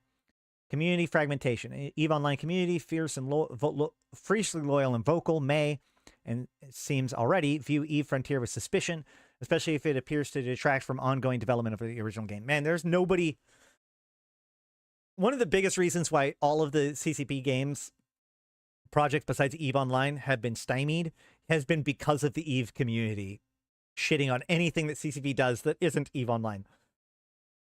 Complexity. Balancing gameplay with both tech-savvy players and those who prefer simple mechanics will be critical to ensuring accessibility. Will players who are unfamiliar with or uninterested in coding, blockchain, and similar features still enjoy the game? So, I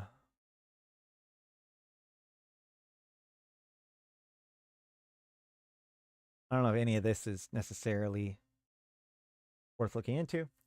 Despite these challenges, Eve Frontier could set the standard for MMO design by merging blockchain, player-driven economies, and groundbreaking mechanics. CCP Games aims to blur the lines between virtual worlds and reality. As someone who admires bold innovation, I'm thrilled to see CCP taking risks.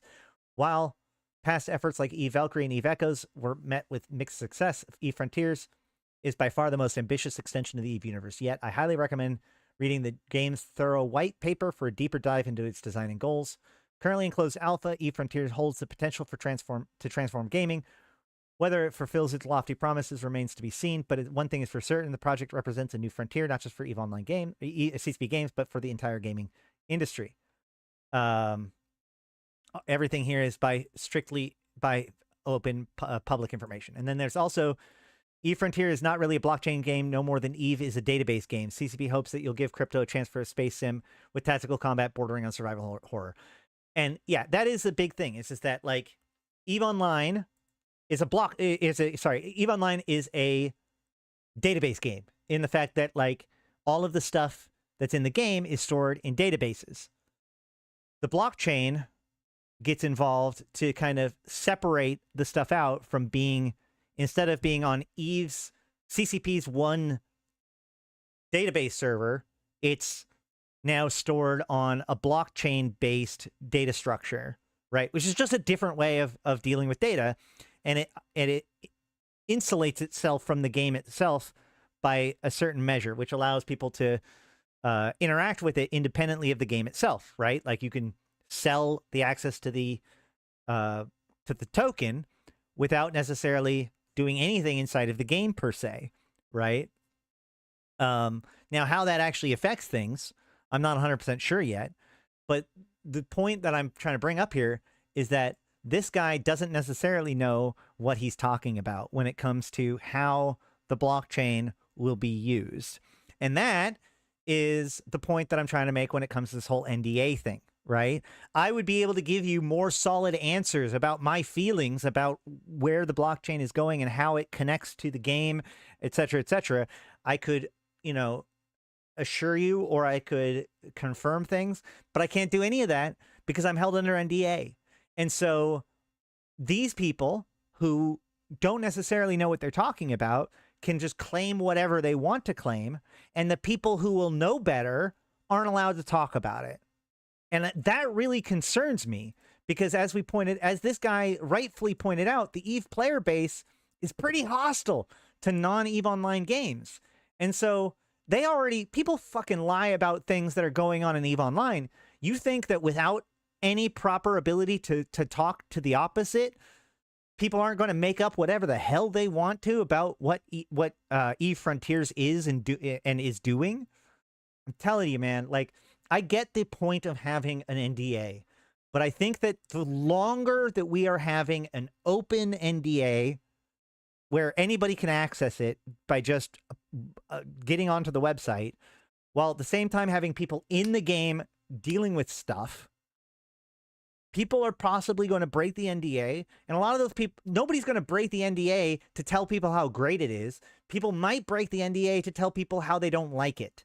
So we're basically, CCP is just guaranteeing that all of the information, all of the messaging that are coming out about this game right now is going to be negative and probably unsubstantiated.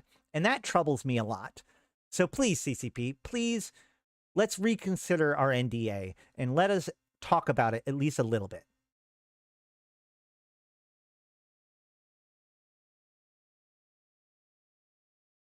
I was a huge World of Darkness cheerleader too. Arguably, that's why I got into EVE Online. But yeah.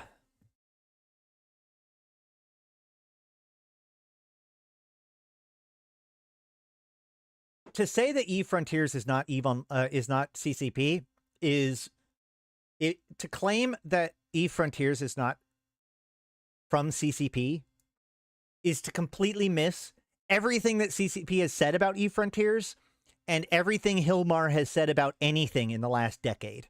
Like, I can tell you this right now, just based on the video that we watched, EVE Frontiers is like Hilmar's wish list as a video game. So, I don't know, man. It seems pretty from CCP to me.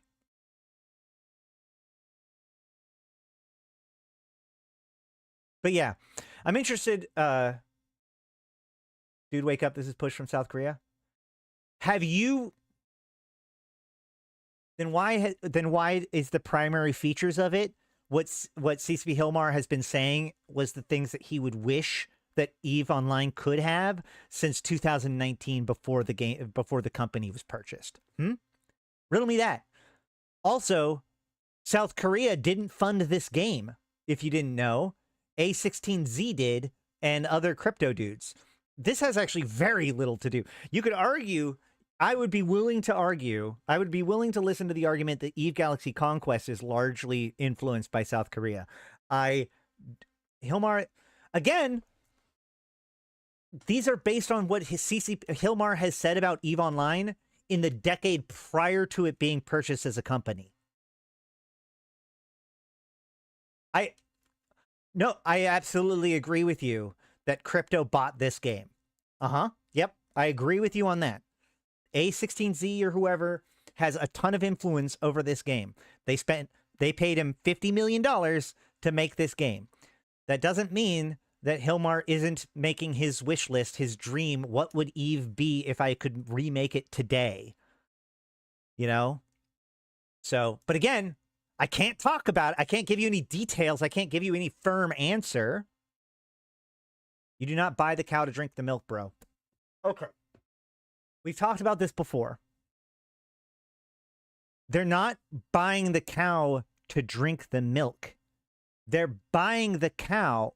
More importantly, they are hiring a company to make a dairy farm because they want people to accept dairy in their food groups, right? The entire point of this, from a crypto side of things, the entire point of this is the entire point of this from a crypto point of view. Why did A16Z and them have $50 million to put into this? Why?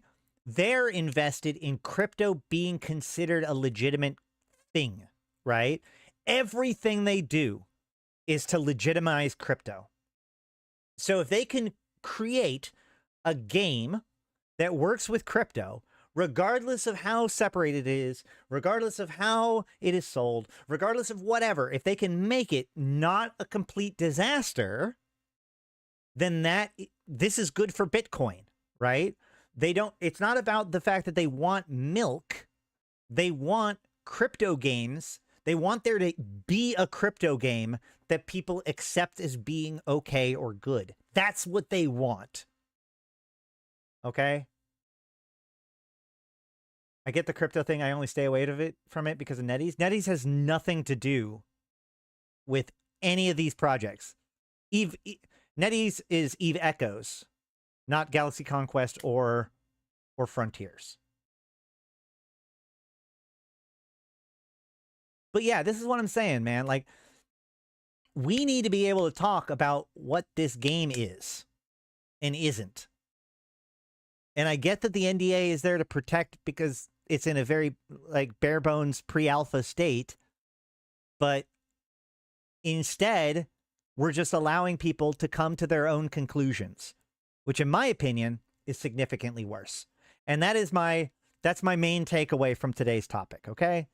Like, I won't be talking very much about eFrontiers very much because I don't want to get kicked in the nards because of this game is crypto bro porn. I mean, that is a lot closer to an agreeable statement. I will say that. You know, that's the thing, is that they wanted there to be a legitimized crypto game, and Hilmar convinced them that remaking Eve with a crypto backend would be a good way to do it. And remaking Eve is even a misnomer. But, you know, like taking the philosophies of Eve and adding it to crypto would be the way to go about it. It's not NDA if I don't know what I'm talking about, okay?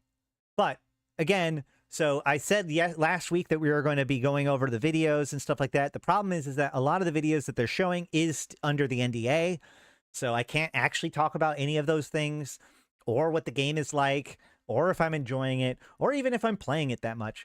So you're not going to hear a ton from me about Frontiers until that gets situated. I just wanted to talk a little bit about the NDA and why I won't be talking about eFrontiers as much as I expected to.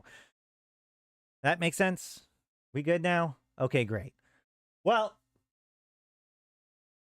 look, guys, that is about all I had to cover today.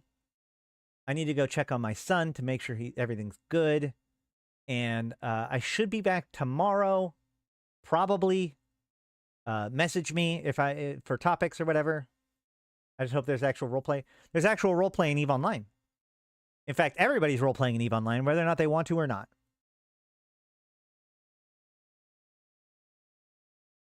Keep safe, Ash. Chicken noodle soup for the cat. Man, I wish I could get my son to eat chicken noodle soup. You're right. I'm using those two terms interchangeably, although in this case, it seems like there's both because there's blockchain, but as this article points out, it uses the EVE token is minted on Ethereum, so it is crypto too, I guess. But one of the biggest things about this is that, like, the whole point is that the Solidity is a programming language that can be stored in Ethereum. So this allows you to create little programs that are held in Ethereum, and that is how you can put things into the game. That's my understanding, at least. Well, I've talked about EVE-RP before. That's a bigger topic, but I think I need to start wrapping things up. So I've been Ash Rothy. I've been playing this game since 2010, talking about it since 2012, and I'm here to put EVE into context for you, my fellow Imperians. Thank you guys so much. There's a lot of EVE going on right now.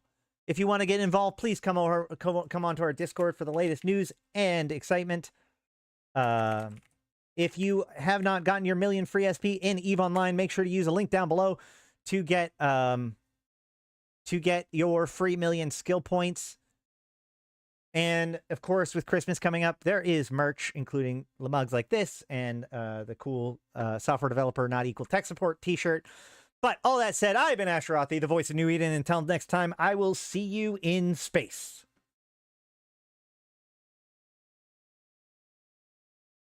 Okay. Come on in. Jesus. All right, hold on. He's right there. Say hi. Hi. No, right there. Right here, Mike. Hi. There you go, guys. You got yourself a little Ash. I hope everyone's doing fine. I hope I'm doing fine. Look at that grin. This is why he's faking sick in order to be able to stay home. I'm just happy to be on stream. Yeah. I need to do another we need to do another supporter stream where we play something. Yeah. All right. Have a good one. 07.